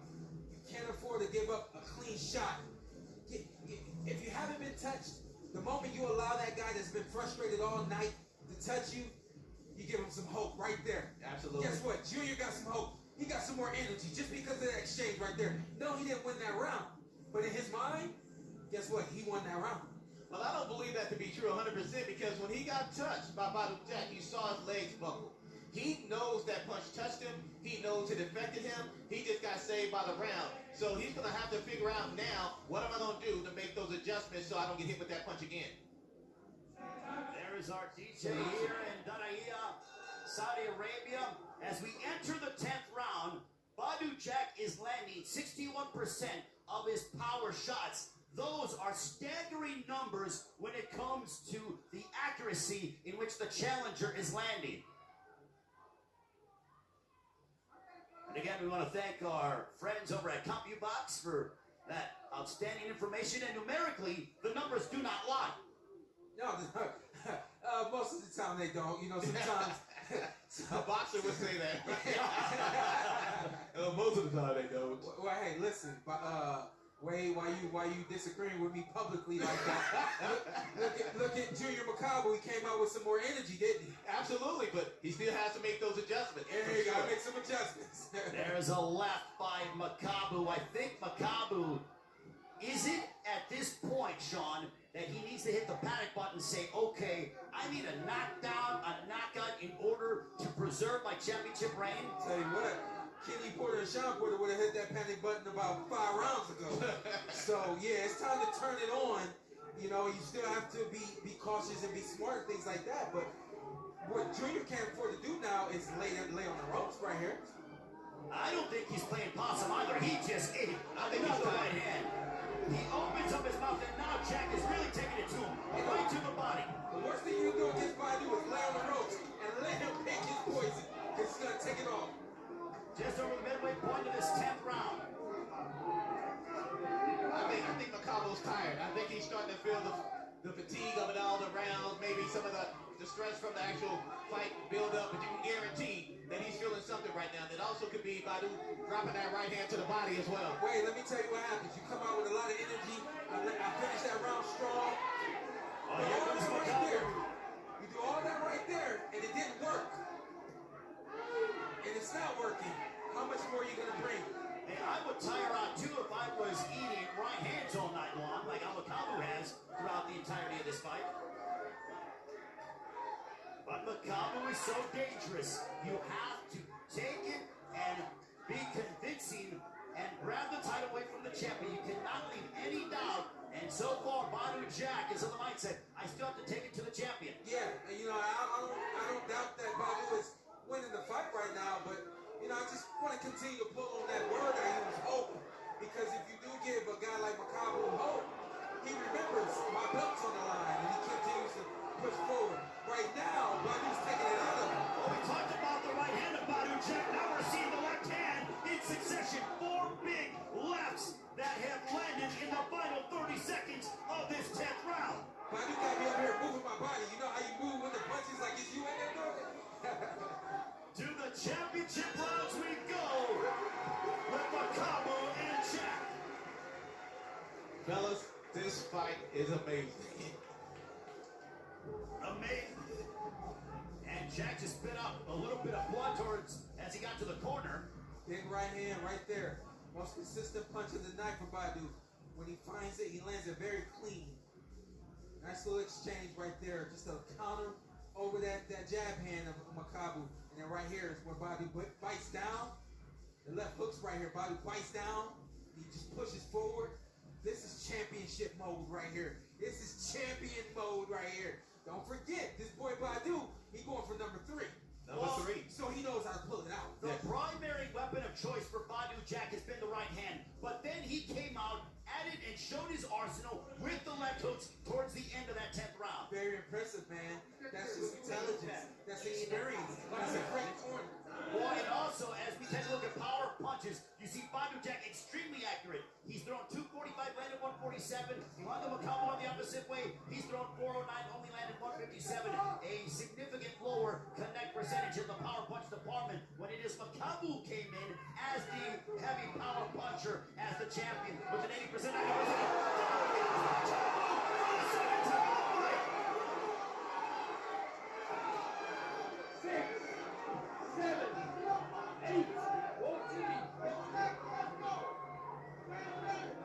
Makabu down for the second time in the fight. He was down to the 4th and now he's down to the 11th. Can Badu Jack finish off the champion Ilanga Makabu? What a moment this would be for the 39-year-old out of Sweden, now living in Dubai. Another big right hand over the top for Jack. This is why we talk about experience. This is why we talk about having moments in the ring, fighting through things, and finding your way through a match. When you get up to 12 rounds, it's a round-by-round fight. And we've seen Badu slowly. Right to the body, Badu Jack has Makabu hurt. Makabu is lumbering and stumbling. On his heels, Makabu is. Badu Jack has Makabu hurt, and he's punishing him. He's bullying the bully here tonight in the Kingdom of Saudi Arabia. And he's taking the power totally out of Makabu by hitting him to the body, taking his legs away, and now he can't get it off. So now he fears a little less about any power coming in. He just needs to be consistent now. This is what happens when you deal with someone who has a multitude of weapons at his disposal against someone who has pretty much one way to win a fight, and Badu Jack is demonstrating that here tonight against Ilanga Makabu. If Badu was to talk to Junior right now, he'd be telling Junior Makabu, did you forget I'm Jack the Ripper? Did you forget I'm ripping right now? That's exactly what Badu's doing. He's ripping and he's pulling out those championship rounds, putting it down like a champion would. Blistering combination punctuated by a straight right hand down the middle by Badu Jack. And he's throwing us in. He looks great. He's excited. He knows where he's at. All he has to do now is stay engaged. Don't take any risk. Just box. Right to the body by box Jack. with this. Well, Ilanga Makabu has just over a round to go to try to retain his title and change the trajectory of how this fight has gone so far. When you are a cruiserweight on your toes in the 11th round, that means you did everything right before this fight. And you heard Jonathan Banks tell him, round to go. You don't have to fight this guy. Just box him. Make him come to you. Stay out of danger. And Jack has done that and has been able to hurt Junior Makabu. One more round, fellas. One more round, and we'll find out who the cruiserweight world champion of the world is. Last round, you've got to drop him, you've got to knock him out, because that knockdown now doesn't help us. Just the knockdown the right fight here? is too close, maybe. Okay. I need There you you to go. drop him the Right strap. there on the Knock him outside out. of the foot again and just let that right hand rip. Bringing it around the guards of Makabu. Round the guard right there. Nice little chin shot. Chin checker. Two up. And then he threw his hands up on that one like it was over. Great punch selection. Direction on the shots. The vision to see where the trajectory of that punch needs to be like. And right there you got, hey, even the knockout artist himself trying to get a piece of that action. Right. 12th and Ladies and final gentlemen, round. this is round 12, final round. Can Badu Jack become a three-division world champion? Or will Ilunga Makabu rescue this fight from the depths of defeat and make a third successful title defense? Guys, in that 11th round, Jack landed 21 of 31 power shots, a 68% connect percentage in the power punch department. Those are unbelievable numbers for Badu Jack as he's getting stronger as the fight progresses. Come on now.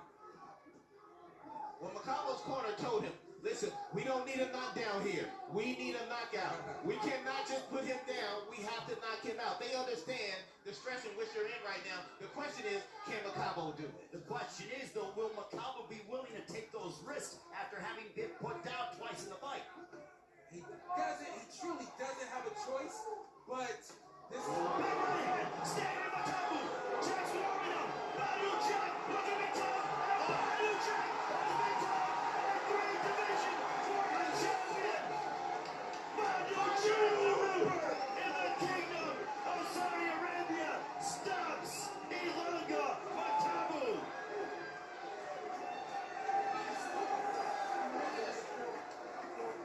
What a finish! A virtuoso-like performance that was punctuated with a finish over Ilunga Makabu.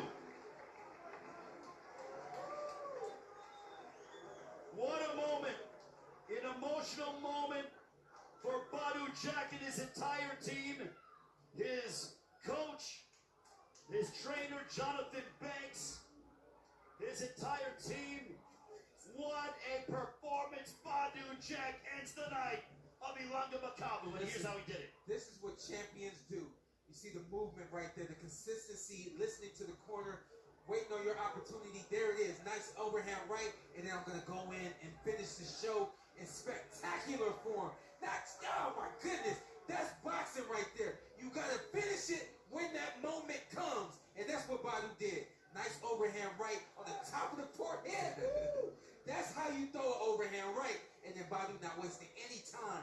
Ran right after it because he knew the tunnel's open. Let me get through that tunnel right now. And then the referee steps in and does what a smart, good ref does in that position right there. Steps in and says, you're done taking punishment. I'm saving your life. I know you're on your feet, but this is enough.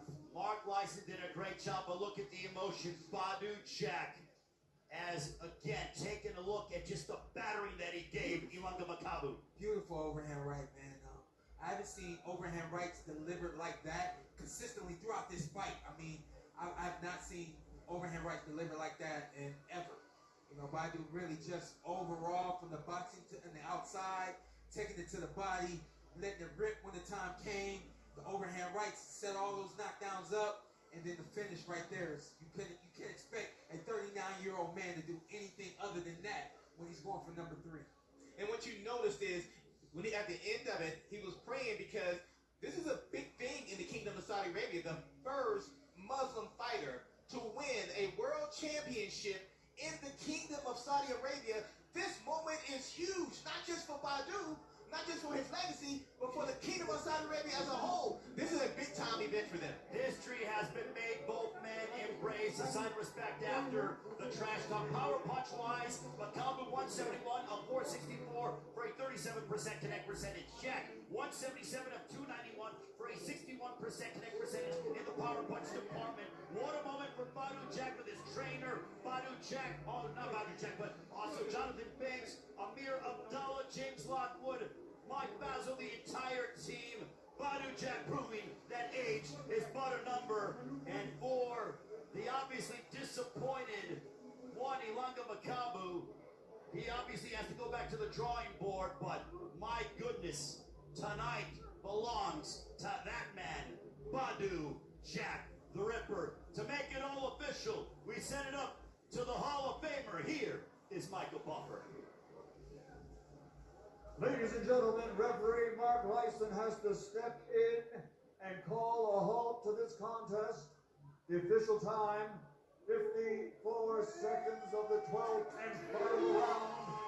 The winner, now a three-division, three-time world champion and new WBC Cruiserweight Champion of the World, Badu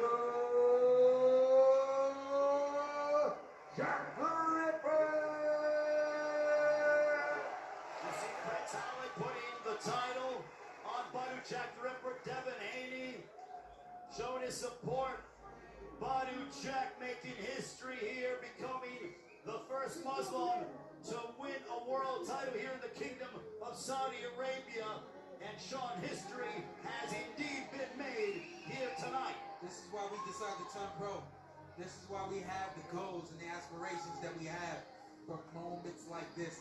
I'm not retiring Badu Jack right now. I'm just saying that's a moment right there to retire on. That's like a running back in the NFL having a 2,000-yard rush season. You know what I mean? We're scoring a touchdown in the Super Bowl. Yeah, I mean, we live for those moments. We wait for them. And for him to capture that right now, it's just so special for him, and I'm happy for him. They told us all week it is going to be and the new. It was a quiet confidence. Makabu said, I'm going to beat him up. I'm going to break his nose. I'm going to break his ribs. Badu Jack said, okay, try to do that. Just wait and see until what you are going to see on Sunday. And lo and behold, my goodness, this mesmerizing performance as Badu Jack just battered one Ilunga Makabu. Like you said earlier, Badu Jack told me in a press conference that, hey, listen, Coach, he's moving a little differently. He's not acting the same. Why? Because he's not fully confident in his skills right now. But you can guarantee he's going to have to show me everything that night. And I think he did. I think just Badu was better than him tonight. The three-division world champion is standing by with Radio Raheem. 3 divisions, 3-time, and if we're honest, it should be 6-time world champion, 7-time world champion Badu Jack. Tonight, I would say you have the first candidate for Fight of the Year in 2023. Yeah, it's not a good thing, but first of all, I want to thank Allah subhanahu wa ta'ala for blessing me for this victory and for both of me and my opponent come out safe. Talk to me about the game plan that you and Jonathan Banks put together. It looked like a masterful performance. You were able to do everything you wanted to do in there, and a 12th round knockout. You can't ask for more. Yeah, I was standing there too much. He told me to box and move. That's not really my style. I mean, box, yeah, but I like to come forward and fight. So, yeah, Makabu's a hell of a fighter. He's an African brother of mine. We used to be training partners. He's still my brother. It's a true testament to how much of a perfectionist you are and what this science of sport will do to a man's mind after a performance like that, to still be critical of yourself. You had everybody out of their seats tonight. We can't wait to see you in the ring again. First of all, you are the first Muslim to win a world championship here in the Kingdom of Saudi Arabia. Talk to me about how that feels. Alhamdulillah, it feels amazing, amazing. And I think somebody said I'm the oldest cruiserweight champion of all time. Well, you were the youngest tonight. Incredible performance. Radio right here with Badu, the Ripper Jack. Allahu Akbar. Badu Jack the Ripper at 39 years of age, proving that yes, as he embraces with Amir Abdallah Skill Challenge promotion, what a moment for the 39-year-old, now living in Dubai, originally from Sweden. That was absolutely masterful. Very masterful. Again, you just have to talk about the preparation. It looked like they were prepared to do everything needed, necessary against a southpaw, against a strong, come forward fighter such as Makabu. And at the end of it all, man, Badu did exactly what any fighter could hope for. And that's close the show and leave everybody and get everybody on their feet. Well, Badu Jack, very accurate indeed, Sean. Numerically, He had a 76 to 58 edge in power shots landed over the last 4 rounds. So even though, from our standpoint, he was ahead, he still remained disciplined to try to go ahead and really take it to the champion in Ilunga Makabu. Yeah, I mean, and that's why you have a game plan. Even though everything's going according to plan, you stick with it. You don't reduce anything because you're ahead or you feel you're ahead. If it's working, don't change anything. The adjustment they made was Badu not standing right in front of Makabu. He started to move left and right, started to put the jab together and pick up other shots as well. He found the clean openings, a couple of knockdowns, and then here you go in the last round. Amazing defense. The new Cruiserweight Champion of the World, Badu Jack. Christina Boncher, back to you. Very well done by Team Badu Jack. His performance tonight puts him in elite company as he is now a 3-time 3-division world champion among the likes of Inoue and Canelo, Crawford, Chocolatito. So an extremely rare company for a guy, especially Andy, at this point in his career, 39 years old. Badu Jack going up 3 weight classes and walking out a champion tonight. Pretty impressive. Very impressive, very impressive. And when you consider the jump from light heavyweight to cruiserweight is so big as well, it makes it all the more impressive. I've been trying to think of fighters who have jumped up from 175 to cruiserweight at 200 pounds and won world titles. And Thomas Adamek, he's the only one I can think of. Dwight Corey did it in the 80s, but that was when cruiserweight was 190. So brilliant achievement, but not quite the same. It's remarkable, it really is. And I understood what he was saying in the post-fight interview there, because that was hard at times. I had him well up at halfway, 5-1, could have been 4-2, but he had the knockdown as well. Then Makabu in the second half, 7-8-9, I thought he really dug in and brought it. And he had to stand with him at that point. And he didn't wilt at all. And then finished really, really strong. It was a very good performance. Yeah, very well done. The 2 knockdowns, if it had gone to the scorecard, likely swung in Badu Jack, but he did not leave it to the scorecard. Finished business there in the 12th round and is now the new WBC Cruiserweight World Champion. The main event is coming up next. Jake Paul and Tommy Fury fighting for the truth here in Darahia. This fight has had everyone talking, and tonight they finally put an end to all the noise. How did we get here? Beautiful Darahia with Jake Paul, Tommy Fury, headliner. Best rule of entertainment: give the people what they want. The best man wins. All about the last 2.5 years is when you fight Jake. You're gonna crack under pressure. You're not built for this moment. It's all about the show. They owe these YouTube fighters some kind of, respect. Whoever loses is pretty much that said. What if you lose? You're a performing clown. And the noise! Yeah! There's always going to be haters.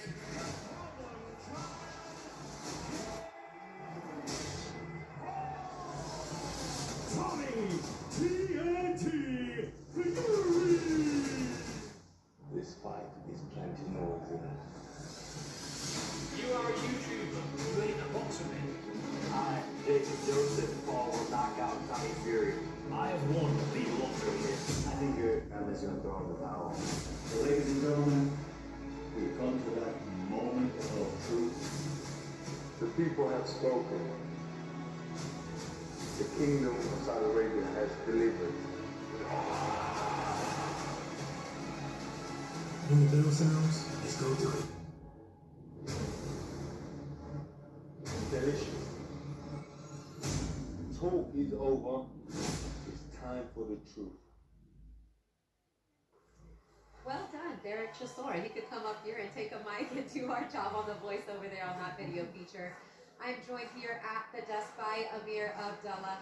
Amir, this was a fantastic performance, first and foremost, for Badu Jack. Obviously, close to him. He gets the job tonight, joins Rare Company. He is now a 3-time 3-division world champion. Your thoughts on his performance this evening? Alhamdulillah. But what a performance. What a fight. What a performance. I mean, so this WBC had open scoring. We were able to see after the 8th round, it was close. After the 9th round, it was close. Badu is a championship fighter. He turns it on. The knockdown was a bonus in the beginning. He turned it on in the championship round and did the job. How dramatic is that? After the fight, you know, I got very emotional. I've been with Badu for several years, and I got very emotional. This is a 3-division world champion. He's the first to do it at 168, 175, and 200. He's the oldest cruiserweight champion in the history of boxing, the second oldest in boxing today after Triple G. And most important to him is he's the first Muslim to win a world title on Muslim ground. Skill challenge, entertainment, was able to do it. Prince Khalid gave him the stage, and he delivered. It was a great fight. I really enjoyed watching it because I only fight 4-3-9 rounds to Badu, but plus a knockdown. But I thought Makabu, he just really dug in and brought it after halfway because he knew he was down, didn't he? And he knew he had to try and turn it around, and that was where he was really tested. And he dug in and he finished strong and he got him out of there. At 39, I mean, it's pretty amazing. No, it's unbelievable. And it was a close fight. Even though there was a knockdown, Makabu did enough to come back and see it closed around. He's a smart fighter. He's an experienced fighter. He knew what had happened. But like it's the Cinderella story, after that knockdown, everybody was so emotional ringside. I was in tears. Another gentleman that was ringside was in tears. So Prince Khalid looked and he goes, "Don't cry." And then I looked at Michael Buffer, and Michael Buffer's crying out like, "Oh, man." There's no tears allowed. No tears allowed in boxing. Amazing, amazing. And it happened here in Korea. History took place, which set up the stage now for this amazing main event. Oh, what a perfect segue. We were going there next. Our main event is just moments away now from the ring walks, which we got a sneak peek at, and they will be epic. We won't give any secrets away now, but just putting this whole production together, now culminating in our main event, which is just moments away. Your thoughts on Jake Paul versus Tommy Fury? If there's ever a 50-50 fight, it's this. You know, that you got a guy that, look at, I mean, they're headlining a card, and Tommy Fury is 8-0 with 6 knockouts. Jake's 6-0 with 4 knockouts. On paper, they don't deserve to be headliners before or after in the main event before a world title fight. But because of the significance of the fight, twice before they tried to do it, twice before it failed. And our nature is when we don't get something that we want it more, and we want it more. And now they've got it. And here we are now. I don't know, I can't call it. I mean, it does Jake Paul prove, and you've seen him. He's dedicated to the sport, he's trained, he's sold his house in California, he's moved to Puerto Rico, he's taken this thing full time. Does he turn into the real fighter tonight? Or does Tommy Fury show him that, listen, this is what boxing is against a real boxer from a family of, lineage of the Tyson Fury lineage, the Fury family? I don't know. It's a 50-50 fight. I will say this, and this is my prediction, and I'm very, I don't know either way. I believe if the fight ends in the first 4 rounds, it'll probably go to Tommy's favor. Anything after the 3rd or 4th round, Jake will probably have a better chance. But listen, this is boxing, and you never know. You never know. 8 rounds of scheduled action still to come in our main event. But first, let's hear from one half of that main event. Backstage with Radio Raheem is Jake Paul. Right outside that door, the world waits Jake Paul to climb through those ropes. The greatest in the sport of boxing, some of them sit ringside, the biggest punchers, the biggest crowd with the most energy I've ever seen in this country, and that includes unified heavyweight championship fights that took place in the same arena, await you. Does that in and of itself feel like some validation, some vindication, a moment that only you could create? Nah, this is what we do. They came for a show, and I'm going to put on a show, and I'm excited, but really it's just another sparring session. I'm going to go out there, rob the bank, catch a body, and go home. I know that you're big on meditation, you're big on focusing and thinking about what you visualize for the future. What is the future bringing you here tonight? Everything, man. Everything's in the future. I'm just excited to be here. This is already written, destined. I'm knocking this guy out. To all my fans back at home, thank you so much for the support. And we got another fish on the line. And you can't escape this time, baby. I'm reeling them in. Give me your mantra for tonight. I, Jake Paul, will knock out, defeat, and embarrass Tommy Fury live in Saudi Arabia right now. Stay tuned. Lastly, Jake, are we positive? Are we 100%? Are we getting all of the Jake Paul that you can bring tonight? No injuries, no problems. We're coming in 100%. Yes, sir. You're getting Jake Joseph Paul, the full name. Legendary. Let's get it, baby. It's time for the truth. It is indeed time for the the Truth, Ray Flores, alongside the legendary Showtime Sean Porter and also Coach Larry Wade. Well, Coach Wade, I think it's fair to say that Jake Paul is relaxed and he enjoys moments like this. He loves the attention, he loves the limelight, and yet again, he's headlining a massive event here in the Kingdom of Saudi Arabia. And my goodness, does he have his hands full against Tommy Fury? Well, clearly there's going to be a great fight tonight, but Jake Paul is showing that this is nothing new to him. He's been on the major stage in a major way for many, many years out before he even became the young man he is now in boxing. So what he's doing is falling right into his element, preparing for Tommy Fury. And I think that's going to make a long night for Tommy, or a short one. Oh. So the knock on Jake Paul has been the fact that he's never fought a boxer. He's only been boxing for about 3 years inside the ring professionally. Against Tommy Fury, a guy who has been in there, been boxing since he was a kid. He's the younger brother of WBC heavyweight champion of the world, Tyson Fury. How does Jake Paul make up for that lack of experience that he has inside that ring? Honestly, I can't really say he has a lack of experience. As far as I know, Tommy Fury only had 12 amateur fights. And on top of that, when it comes down to being a professional, I want to lean and say that maybe Jake Paul has had better competition in the ring with himself. And if you go by the rounds alone professionally, Jake has 2 more rounds professionally than Tommy Fury does, 26 to 24. So I don't think that gap or that margin is as big as people think. And he's been committed for the last 5 years. So who's to say that he's not a boxer at this point? Well, now we look at Tommy Fury. Tommy Fury here, he's undefeated, 8-0, 4 knockouts. But for Tommy Fury, he does have the edge in experience because he's been in the gym since he was pretty much 5 or 6 years old. However, Sean, he's never fought at this level where his name is on the marquee. Jake Paul has. What will the moment do to Tommy Fury here tonight?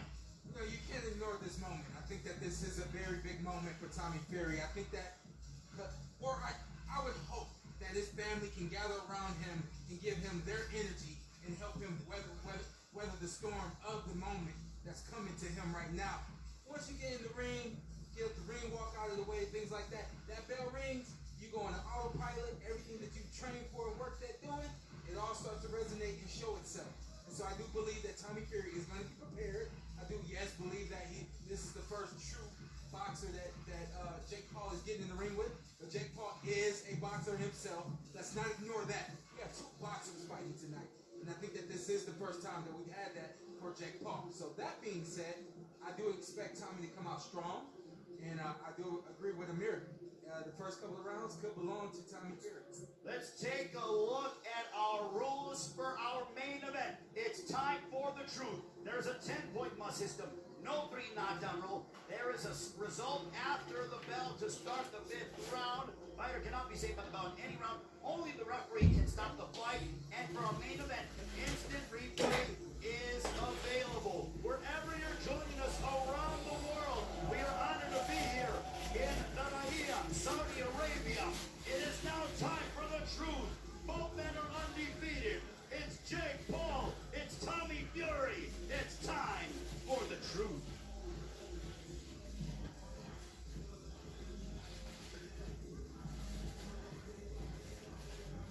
And now, ladies and gentlemen, to begin pre-fight pageantry, we send it to the Hall of Famer, the legendary Michael Buffer. Ladies and gentlemen, after a fantastic co-featured bout, the show goes on and the moment of truth has arrived. Let's get this party started!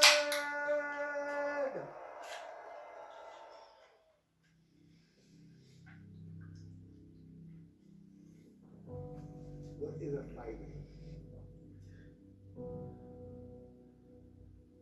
I'll never lose a fight. It's impossible. I'm too fast. I'm great. Former champ with the crib.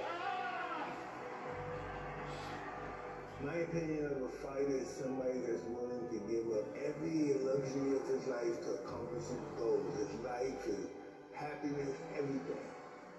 It takes the heart of a champion to step inside the ropes. Not anyone can do it. Fighters are born, they're not made. Everybody has to be a little bit crazy in order to get in the ring. Big balls, that's what it takes to be a fighter. Big balls like King Kong. Tommy Theory, but not Jake Paul out. Being a fighter takes sacrifice. You have to want it more than anything in the world. It's someone who never gives up, who's a savage warrior, the modern day gladiator. Give your heart, body, soul, everything you've got. The willingness to risk it all in front of everybody. Say what you will about the problem, child. He delivers. I love everything about boxing. Blood, sweat, tears. It's a tough and lonely sport. Jake's not a real fighter. He's not had the hardship. He's not grown up in this sport. What? A punch? He's been forced into this. I chose this life. I'm here to let the Fury legend grow. Anytime, anywhere, any place. The fans can expect fireworks from the first round. He'll never box again after this. You're a reality TV star. You ain't a boxer, mate. You are a YouTuber. Jake Paul just heard Tyron Woodley in airplane mode. What's going to happen when the bell rings? Tommy will be unconscious on the canvas in front of millions of people. The truth will be revealed in the real.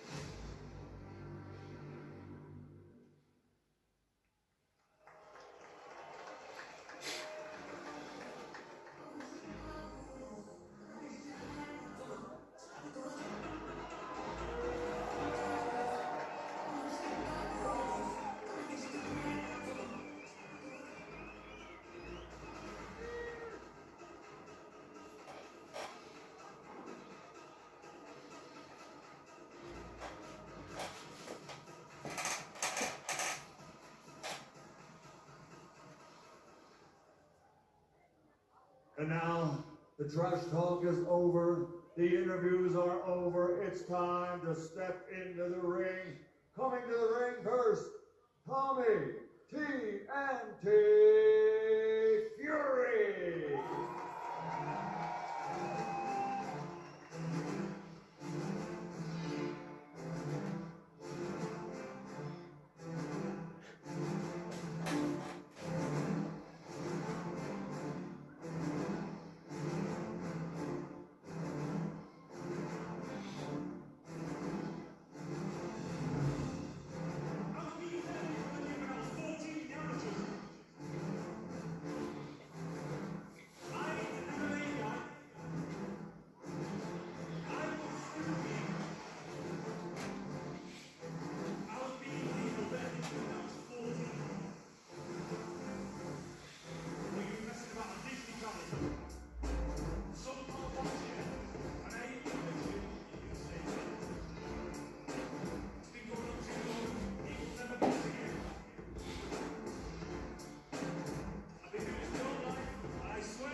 Tommy Fury. He has the name Bambi across his chest. That is his 1-month-old baby girl. He said he got out of camp, was there for the birth, and then he went right back into camp. He said it was the hardest sacrifice he's ever had to make. But he states it is for a cause to finally put this rivalry with Jake Paul to rest. Tommy Fury believes that when he wakes up tomorrow on Monday, Jake Paul will be a thing of the past.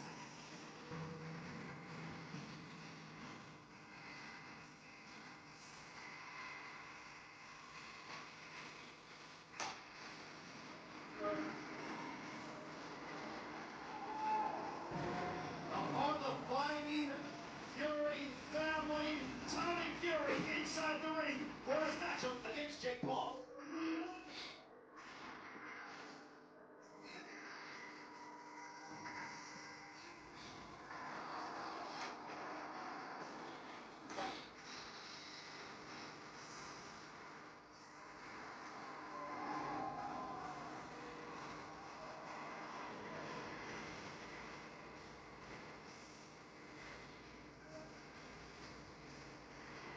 Fury has stated that he will end the night before 4 rounds. Will he be able to make that prediction come true? The moment the world is waiting for is moments away, as now we await the entrance of his opponent. Back to the legendary Michael Buffer.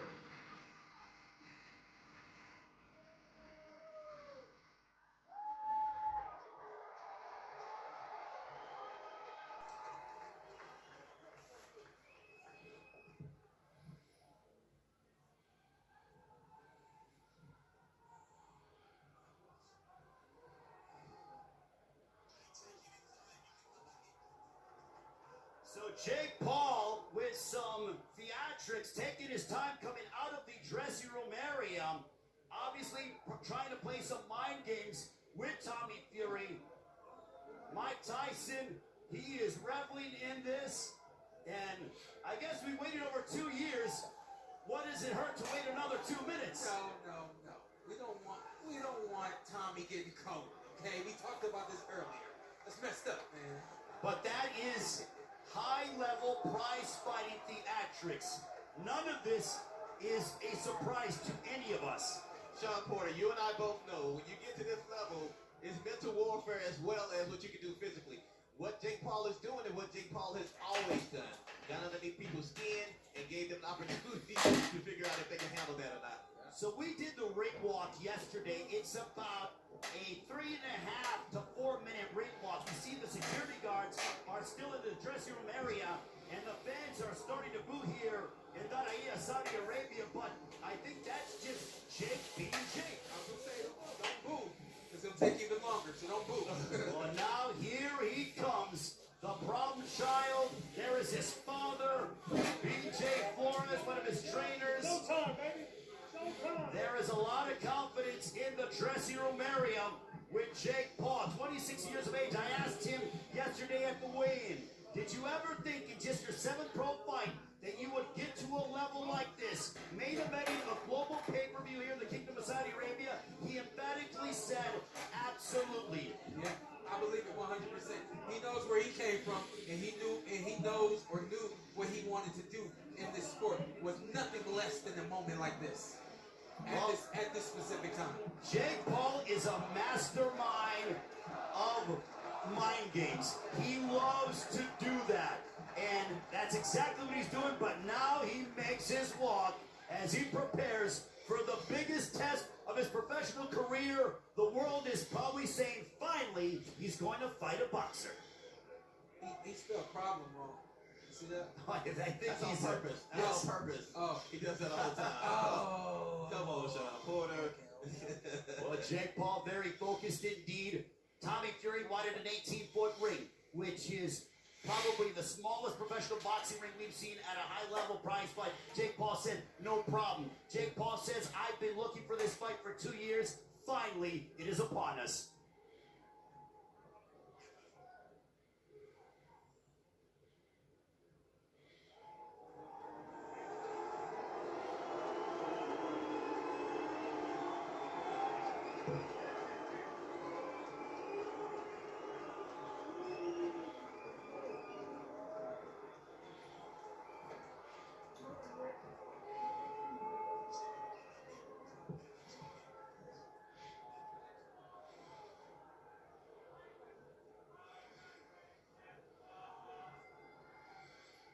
And now making his entrance to the ring, the problem child, Jake Paul!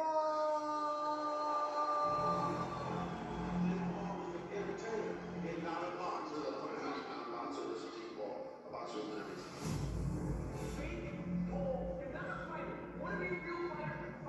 I am not impressed. Not one bit. I don't care if you're my friend. I don't care if you're my girl. He's going to be a competitor just to get Jake Paul. He's a legitimate boxer.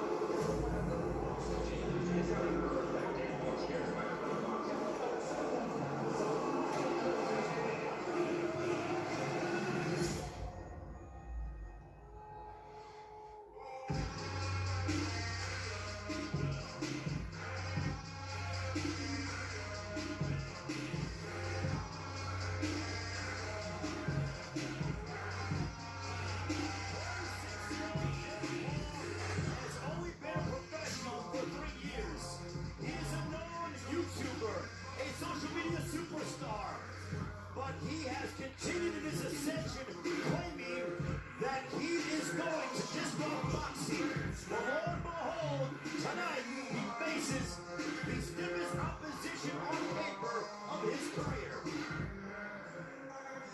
Jake Paul stated, I'm going to end Tommy Fury's night in under 4 rounds. On Monday, Tommy Fury is going to have to change his last name to his mother's maiden name with how bad I'm going to embarrass him. Well, that's going to take a lot tonight because Jake Paul will come in here focused, and just like on his shirt, he is the problem child. He came in here to start ruckus, he came in here to cause problems, and you can guarantee he's going to do that for the entire fight. He's already under Tommy Fury's skin, that's why Tommy is entertaining him. Well, the truth is now. Both men undefeated. Both men with bragging rights on the line. Both men looking to prove that they are superior to the other. Let's take a look at our tale of the tape for Jake Paul and Tommy Fury here in the Kingdom of Saudi Arabia. You see that Tommy Fury 3 years younger than that of Jake Paul. Jake Paul has the height and the reach advantage. The weight is significant. This is the lowest that Jake Paul has weighed in his professional career. This is the highest that Tommy Fury has weighed in his professional career. Both men claim the weight is not an issue. Knockout percentages of 66% for Jake Paul, 50% for Tommy Fury. To continue with the pageantry, we send it to the Hall of Famer, Michael Buffer. Ladies and gentlemen, please remain upstanding at this time with all due respect and courtesy as we honor the 2 fighters with their respective national anthems. First, for the United Kingdom, God Save the King.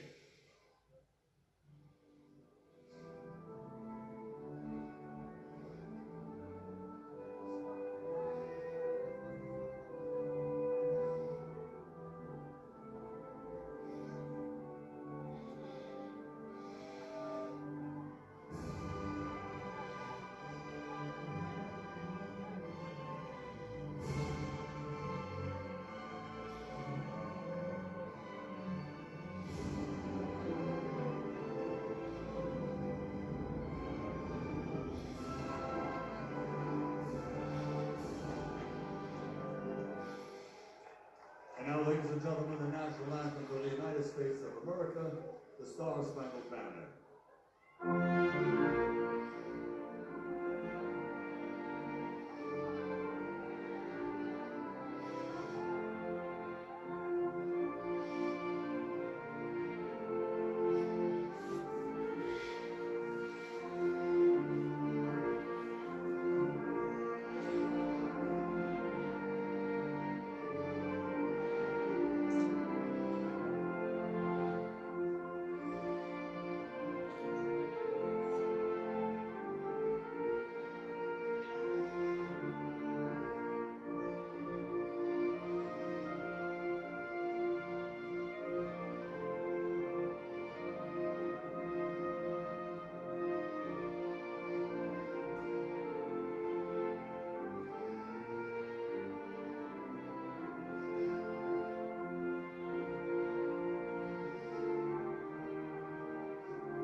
And now, ladies and gentlemen, the Kingdom of Saudi Arabia welcomes everyone to the moment we've all been waiting for, the main event of the evening, an 8-round contest in the cruiserweight division.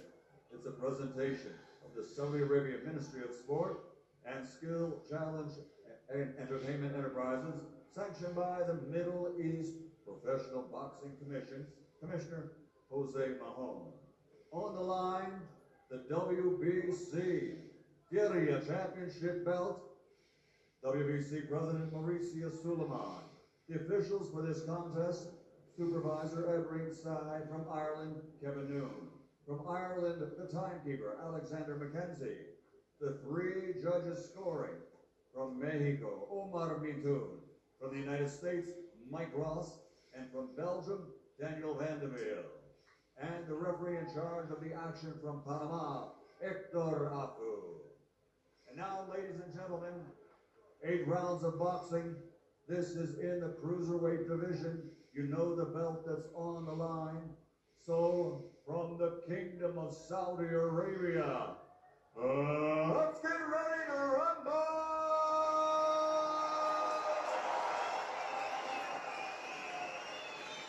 Introducing first, fighting out of the blue corner, wearing white and weighing in officially at 184.4 pounds.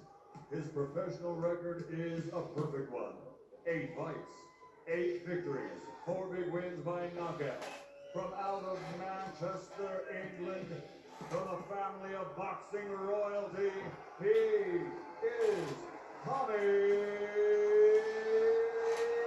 TNT Fury. And his opponent across the ring, fighting out of the red corner, wearing dark charcoal and weighed in officially at 183.6 pounds. Like his opponent, a perfect professional record. 6 fights, 6 victories, 4 big wins by knockout, recognized worldwide with tens of millions of media follows, living, training, fighting out of Dorado, Puerto Rico by way of Cleveland, Ohio, USA. He is the problem child.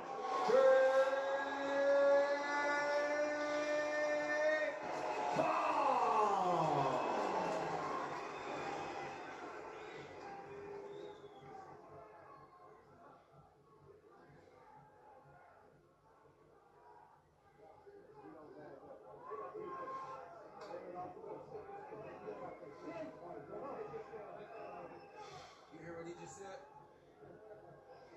You don't back up. I gave instructions in the dressing rooms. I want clean fight, okay? Coach Glove, good luck.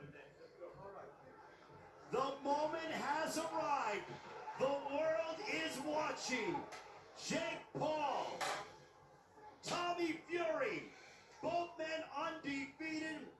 Daraya, Saudi Arabia. The talk is over. Finally, they collide. We are underway. Ray Forrest, Showtime Sean Porter, Coach Larry Wade. I apologize. I think we just got the game plan from J. Leon Love, the coach of Jake Paul. He said, hey, you don't take no steps back. You don't back up. Obviously, right there being rushed, he did smart, to take steps back right there. But we'll see what happens. Tommy, on the other hand, he started as I expected him to, a little fast, coming right after Jake. This is what I expected from Tommy. Tommy Fury, led by his father, John Fury. Also his older brother in attendance, Tyson Fury. Jake Paul, his brother, Logan Paul. Social media superstar, WWE superstar, also in attendance, supporting his younger brother, Jake Paul. Time being called by referee in charge, Hector Afu. Well, the ref's going to warn them about wrestling, but I'll tell you what Jake is doing. Jake is trying to settle down Tommy. So if I grab you a couple of times, all that high energy that you came to the ring with, you don't have a chance to use it, you settle down. Both men have predicted knockout wins under 4 rounds. There's an overhand right. That overhand right has put away the likes of Tyron Woodley, also put Anderson Silva on the canvas in Jake Paul's recent victory back in October in Arizona. Listen, Tommy has doubled and tripled up on the jab. And then finally, Jake came over the top with overhand right. If you're Tommy, keep jabbing. Don't stop jabbing because you see a weapon coming after you. You stabilize that weapon by continuing to use your jab. The corner of Tommy Fury telling him to circle to his right. Again, this is an 18-foot ring. It's what Tommy Fury wanted. This is a small ring. Jake Paul said no problem, meaning it's not hard to find the other man. Overhand right over the top, connecting for Paul. I get this is gonna be another overhand right. We got a lot of that from Bobby Jack, and we see Jake Paul. We know him for being really heavy-handed with that right hand. And he release it with authority. Jake Paul has that right hand. He's ready to unload it. Tommy Fury said, I'm a way better boxer. There's no way this guy can beat me. Tommy Fury has proclaimed the public has only seen 10% of what I'm capable of inside the ring. If you look at this fight right now, you have to ask yourself, who is quote-unquote the YouTuber and who's quote-unquote the boxer? Because if you look at it, Jake Paul is showing that he is definitely a seasoned boxer. He just has to stay consistent in what he's doing and put pressure on him in the same way. BJ Flores, J. Leon Love in the corner of Jake Paul. There's a left hook for Jake Paul. Final moments of the first round.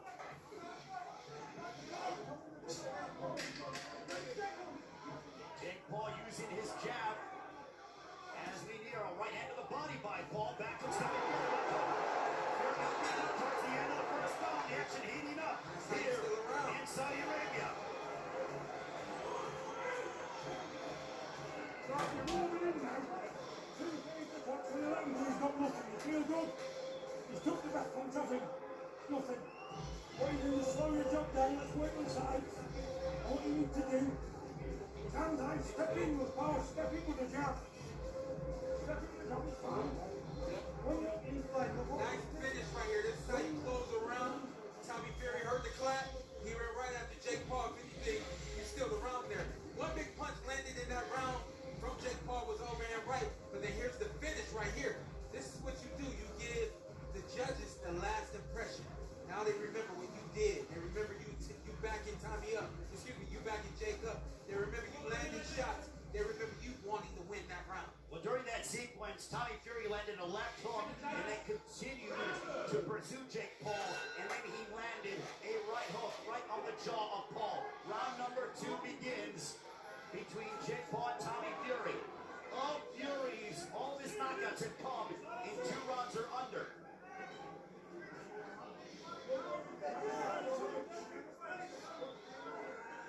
Tommy received an overhand right in that first round, and he ate it really well.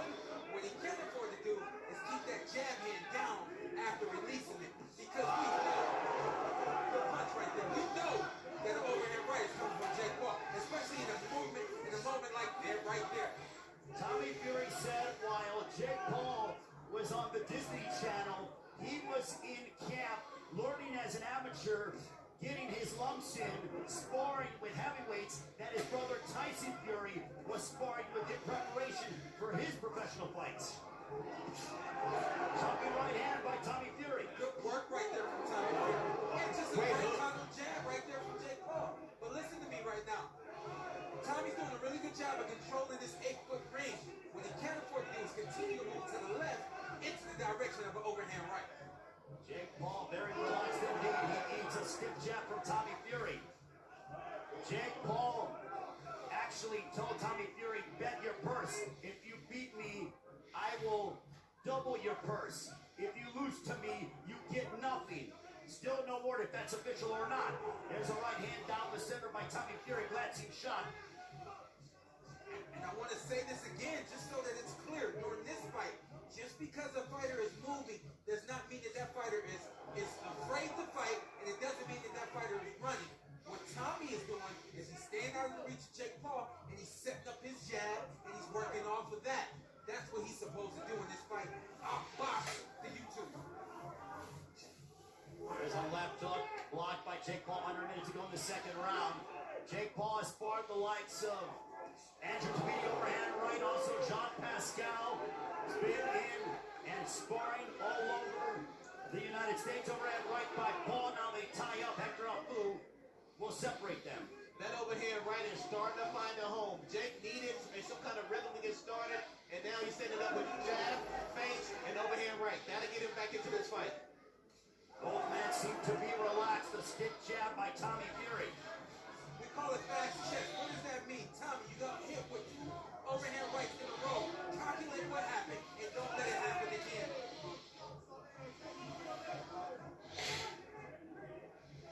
We are nearing the end. Overhand right, that was blocked. And Fury responds with the right of his own. A left hook, the fancy shot for Jake Paul. in the books.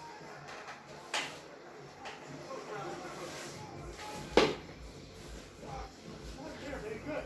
Good run. We got that. Good.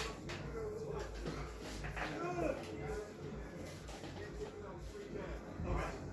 Left hand or Keep both hands up. Keep that left hand up with your right hand. And you're not going to figure that jab. You're leaning over a little bit. That's why you touch it. And you're still in the circle. Give me some. Okay. Not front. You got to cut the ring off by 7 to the right. Down the middle. Right here, the nice jab right there, Tommy Fury. His jab is going to land first because he's longer. It's up to him to use that jab and not allow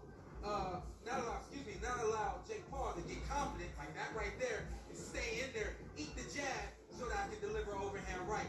That jab has got to come fast, it's got to come strong, and right here, Tommy has to be elusive after throwing the jab. That way he doesn't get hit with an overhand right. That right hand that Jake Paul landed on has put away the likes of Ben Askren, Tyron Woodley, put Anderson Silva on the canvas in the final round, but Tommy Fury ate it well. And the question was, which man will be able to withstand the other's power, and which man will be able to inflict punishment on the other? So far, Tommy Fury has been able to eat the overhand right of Jake Paul, but now Jake Paul with the stick jab to back up Tommy Fury momentarily. Absolutely. So when we talk about those overhand rights that put other fighters out, those other fighters were older. Those other fighters were a little over the hill and had some mileage. Tommy ain't got none of that. So you got a young, fresh body in front of you. It's going to take more than one overhand right to get Tommy out of here. Now, here's the thing. Sorry, but here's the thing. Tommy switched his game plan. Why are you standing in front of Jake? Continue to move and do what was working for you in the first and second round. Big jab from the problem child. Now it is Jake Paul who is focusing more on the boxing instead of looking for the open shot. Yeah, that's a heck of a jab that Jake is throwing. He's got the right hand in front of his face so that he doesn't get hit. He's dipping down a little low, and he's bringing the jab hand up, and it's landing clean. And let's also remember that Jake Paul and his brother Logan Paul were stand-up wrestlers in high school in the state of Ohio, which is not easy to do and compete at a high level in the state of Ohio from a wrestling standpoint. Guess what? You'll say, oh, that was wrestling. This is boxing. Guess what? He's an athlete. Guess what? He's a competitor. He's a real boxer. We got 2 real boxers in the ring today. Just one came from YouTube. That's all. One came from TV. It's the way social media is. Both men certainly polarizing figures in their own rights. It looks like now Tommy Fury is trying to slow down a little bit, but he hit it with a definitely with a serious jab. Coming up on a minute to go. Yeah. This third round. Yeah. The first 2 rounds, Tommy was punch and move, punch and move. Now he's punching and he's standing still, and that's a problem.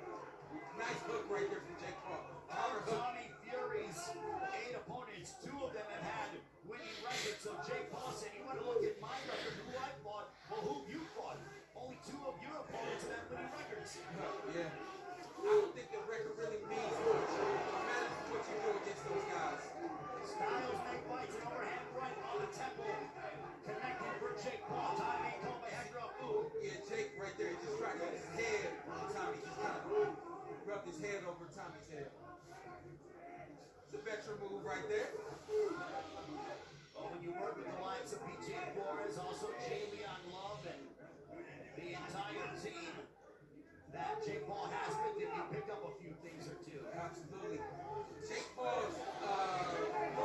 has all of the experience that he lacks. And that's why we've seen Jake get as good as he's gotten to this point. We've seen him improve. It's because of his really good, strong round right there for Jake Paul.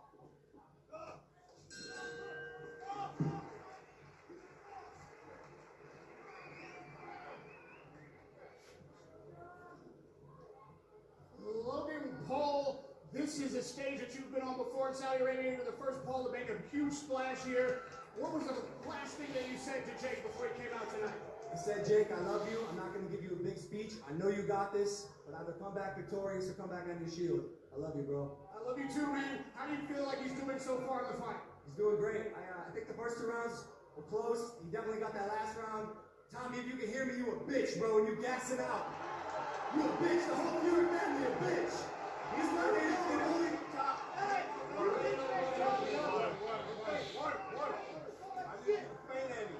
Step up, creep up, all right? Flip. Hey, I need you to move your fucking head all the time.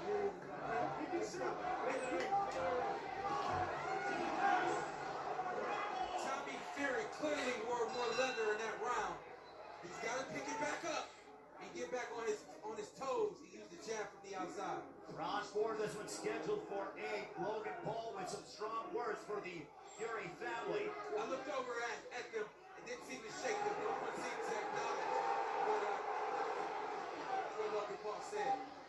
Good exchange right there from Tommy. The combination by Fury.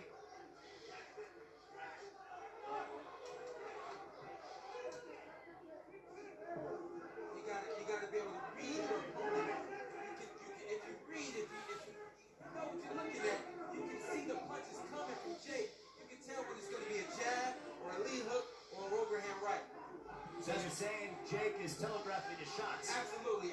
Honestly, from what I can see and what I'm reading, I know when the overhand is coming, I know when the hook is coming, and I know when the jab is coming. And so for Tommy to not set his feet, a lot like what Biden did last fight. Tommy, don't set your feet. Keep moving and don't allow Jake to get close to you. As Jake Paul went forward, he ate a couple right hands. Tommy Fury with 4 right hands over the course of a 15-second period. Both men predicted finishes before the end of the 4th round. We are now at the midway point of the 4th.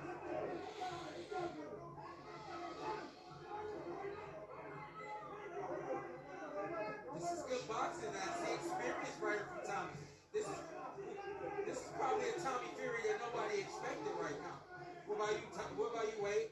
You know what, as I'm looking at him, the number one thing I'm looking at, he's waiting for him so he can catch him with the counter. And so you expect that out of someone who's a more polished boxer. So he's definitely showing us something different. A minute to go in this 4th round. Tommy Fury looks to be very relaxed inside the ring against Jake Paul. Paul's athleticism has yet to really frustrate Fury over that time period. I think it's the opposite. I think that I really wouldn't say Jake is frustrated. It's a good combination right there from Jake.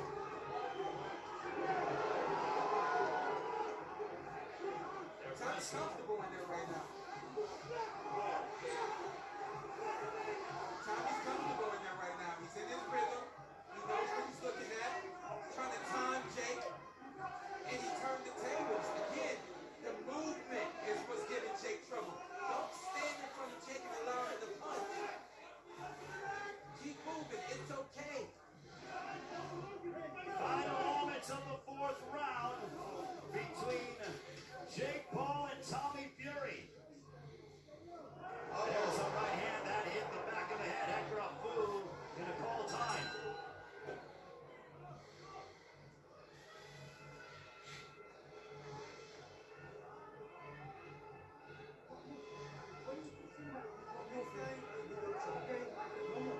What do you do now? You've got him pushing back. See right here, this is a nice 1-2 right down the middle. That's good boxing. That's experience. And he saw that Jake Paul was moving back, and so Tommy did what he was supposed to. He kept pursuing. Right here is the firefight, the little back and forth. Another close round. A round that I felt Tommy had the better end of. Nice hook right there from Jake Paul. Nice clean hook right there. And then look at how he set it up. He went to the body and he came back up to the top. Look at how he got it. All right.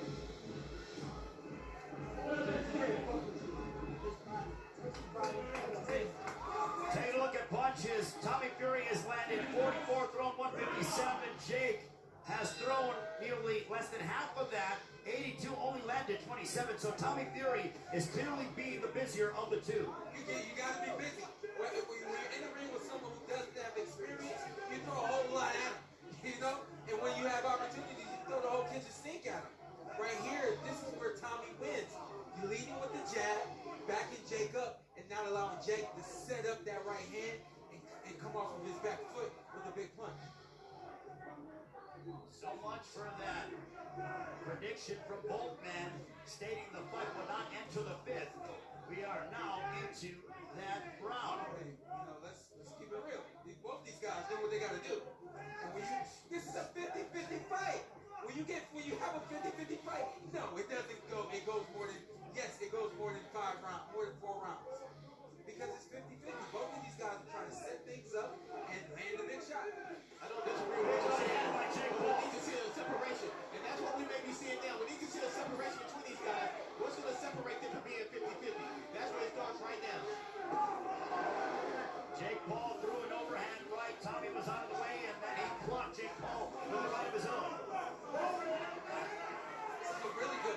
match. I mean, they're trading jabs, they're trading big shots. I like the pace of Tommy. After a foul has deducted 1 point from Jake Paul. From both of them. He gets from both of them. No? No, it's only to Jake Paul.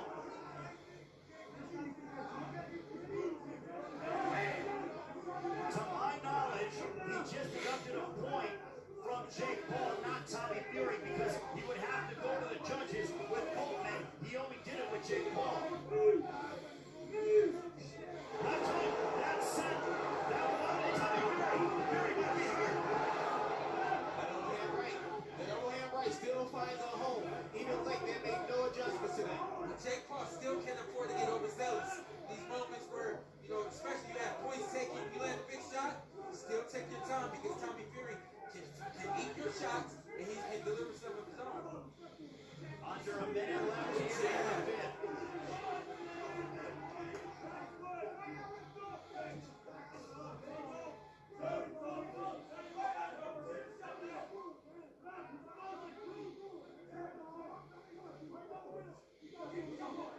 The deduction of a point, what does that do to the mental psyche of Jake Paul? It's not fair, in my personal opinion. I don't believe it's fair. I don't think either fighter is fighting fairly. But what that does to Jake Paul is it makes it feel like he's got to rush. If anything, you can close in and make this a 9-9 round now.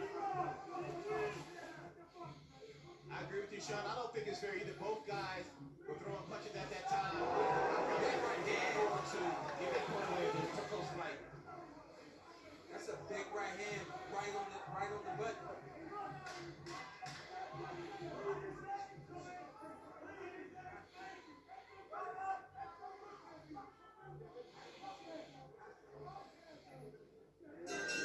That'll end the fifth round. 3 more rounds to go.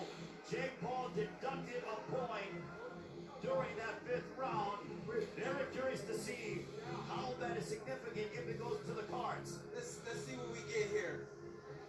Big hook right there from Jake Paul. And it's because Tommy has his hands down. What I really want to see, I don't know if they'll give it to us, is where the point was deducted. I just want to say this again. There was no dirty, it's not dirty fighting. Both these guys are running their hands to do what they have to do. At the end of the day, you cannot afford for the refs to be the reason this fight goes one way or the other. There is a very concerned big brother Tyson Fury, the WBC heavyweight champion of the world. Very much supporting his younger brother, Tommy Fury. Wherever you're joining us around the world, we thank you so much for enjoying your Sunday with Jake Paul and Tommy Fury, both men undefeated. On to the sixth we go. There's a left hook connecting for Jake Paul. Nice 1-2-1 from Jake Paul, and then Tommy comes right back. This is a 50-50 fight. This is what this is going to be. Back and forth. Get it again. Both men have connected with some power shots. There's an uppercut by Tommy Fury.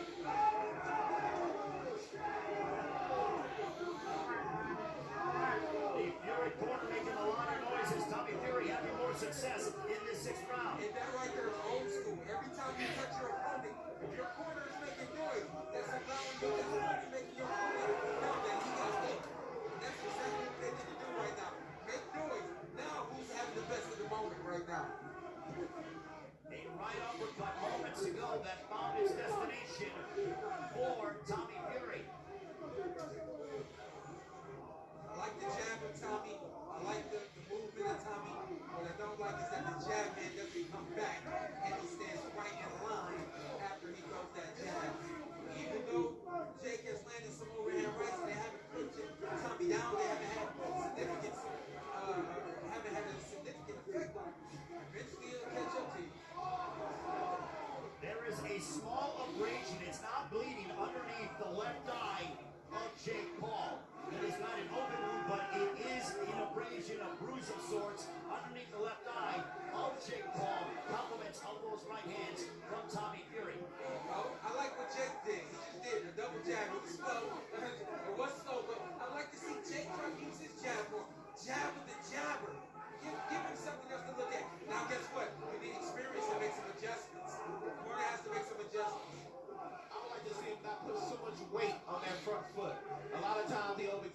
himself and he overextends himself and he gets caught because he has too much weight on that front foot. No offense, but they got the wrong rep for this fight. You have to get a rep that understands what he's dealing with.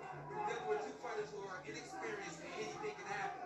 You're dealing with that, let it happen. Look, here we go. Now 1 point being deducted to Tommy Fury.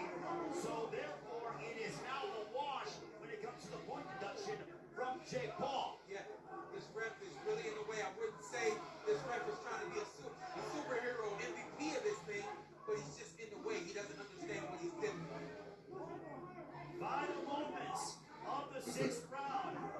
You know what? And also, sorry, but to defend the ref, he is doing what he's supposed to do.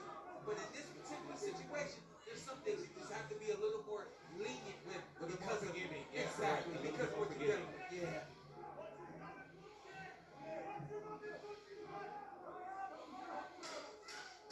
Final 10 seconds of this 6th round.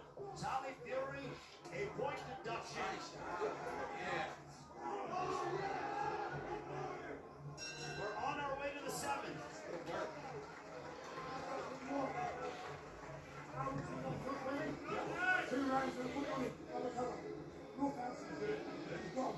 Here's a look at some of the action from the 6th.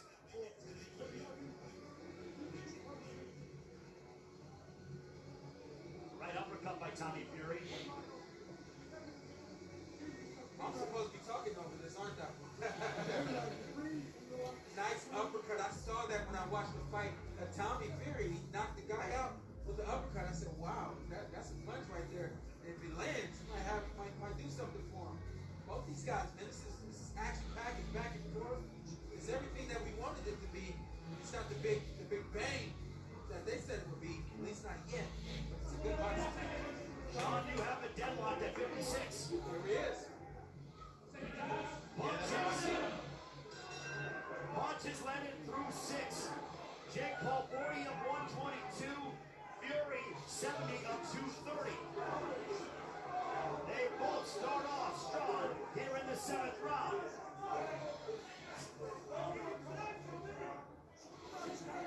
If you're going to stand in front of your opponent, you have to have a second move.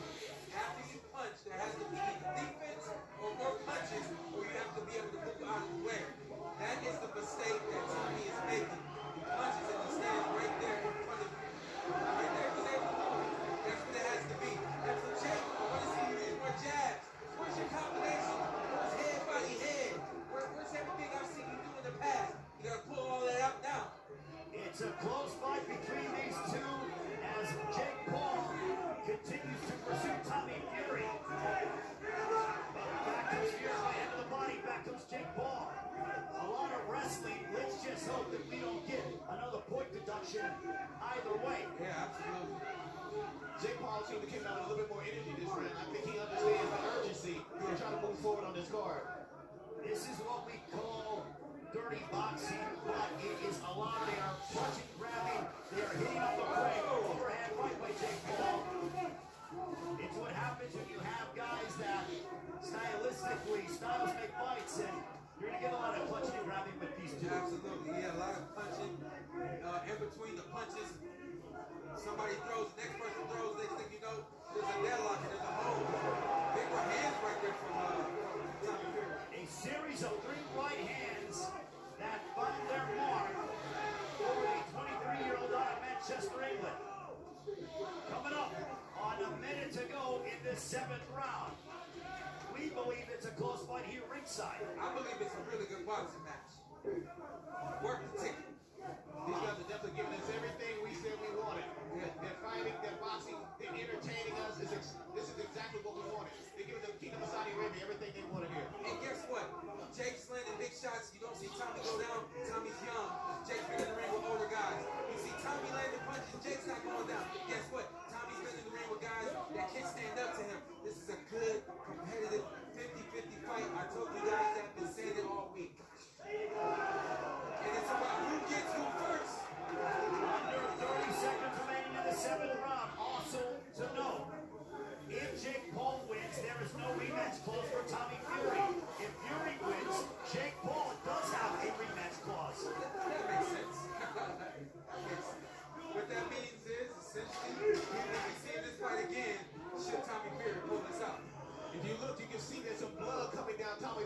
ground right now. He got hit on the left eye. That's an overhand right, landing over and over again. One more round to go. There is a cut outside of the left eye of Tommy Fury. Logan Paul and the entire Paul family. Tense moments. Logan Paul hasn't sat down. Oh, that's a bad cut. Some blood streaming outside the left eye of Tommy Fury.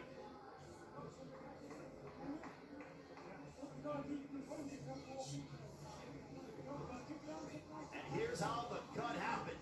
See if we get it right here.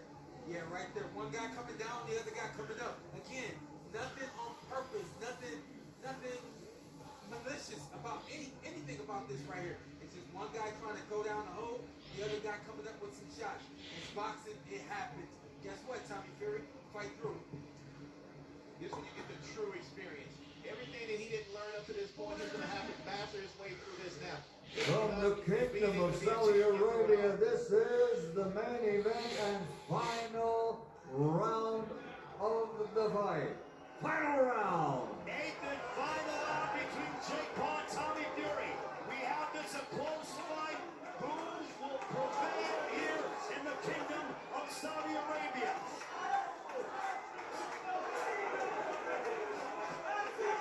Fury starting strong. I thought we had some really good rounds.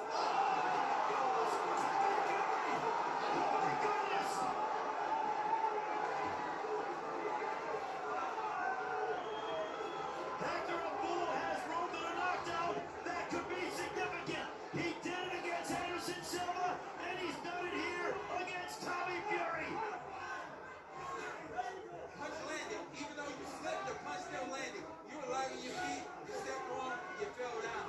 That punch had significant effect right there, and we seen it. Late fight theatrics by the problem child, Jake Paul. If there was any doubt if Jake Paul would be able to hold his own against a boxer of his level, he has answered that with resounding fashion. Absolutely. I mean, this is a 10-8 round at this point. I think this is going to play into the benefit. That knockdown is going to really benefit Jake Paul. Now he's got to stay on his feet and not take anything clean. Jake Paul has stated, I rise to the occasion. I thrive in the big moments. And in this close fight, when he needed something significant, he got a knockdown against Tommy Fury in the 8th and final round. And you can guarantee, as he's fighting, he understands how important this is. He just kept out for to get touched at this point. But back comes Tommy Fury. And guess what? If you're a judge and you're doing the right thing, you close in. And Tommy, if Tommy closes the show, this becomes a 9-8 round? Under a minute to go here in the 8th and final round. Tense moments between two unbeaten Jake Paul and Tommy Fury. This place is electric here in the Riyadh, Saudi Arabia. If you want to get your tickets for tonight, you definitely got the cost of admission taken care of right now. These guys are put on the show for the Kingdom of Saudi Arabia. Yeah. And for the world, for that matter. I really hate the role that the ref has played in this fight.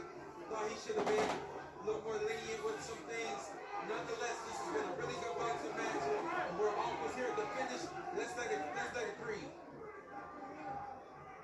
What a fight that we've seen. Styles make fights. It is clear that Jake Paul and Tommy Fury were meant for each other.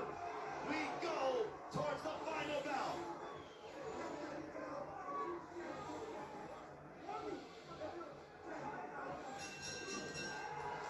Entertaining fight here in the Kingdom of Saudi Arabia.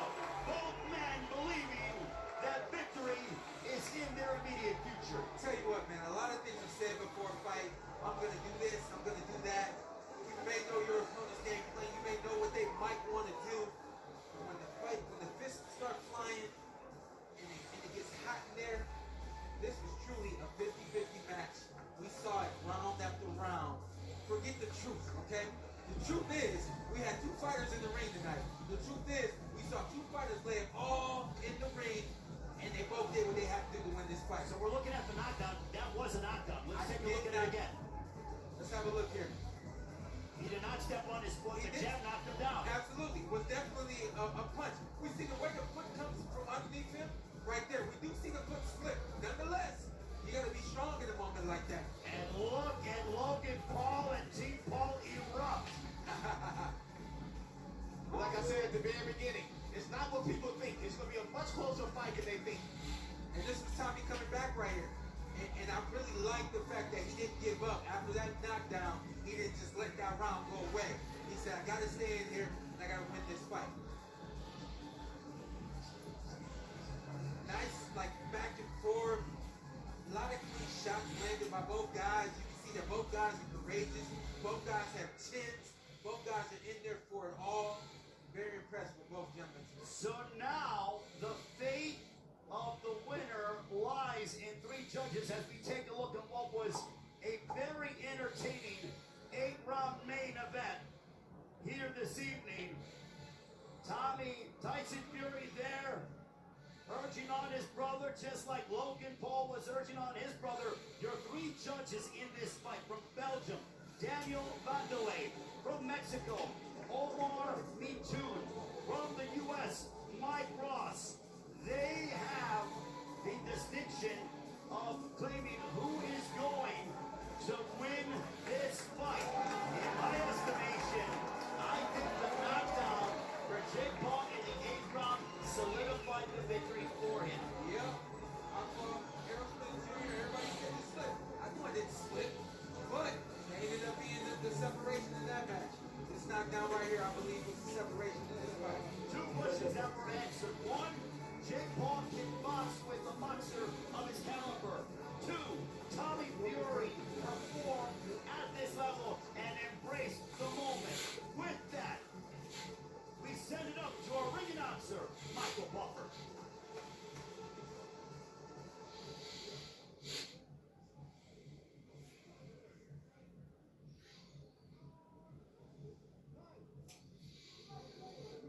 Ladies and gentlemen, after 8 rounds, we go to the scorecards. Mike Ross scores the contest 75-74. He has it for Paul. Omar Mitoun scores it 76-73 for Fury. Daniel Vanderbilt scores it 76-73 for the winner by split decision, Tommy Fury.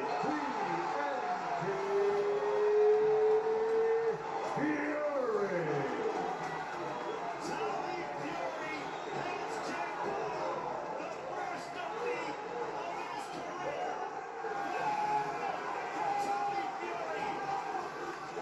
Fury remains undefeated as he carries the Fury family name with the victory as he edges Jake Paul here in the Kingdom of Saudi Arabia. Very impressive fight. Valiant effort by both guys. Nothing was left in the corners. Nothing was left in the gym. They laid it all out right here. Punch stat numbers before we get to you, Coach Wade. Fury, 88 of 302 for a 29% connect percentage. Paul, 49 of 157 for a 31% connect percentage. An emotional Tommy Fury who missed spending time with his new daughter, Bambi. He was there for her birth, and then went right back into camp. Coach Wade, do you agree with the decision? You know what? I think the round was a little bit closer, but I would not have been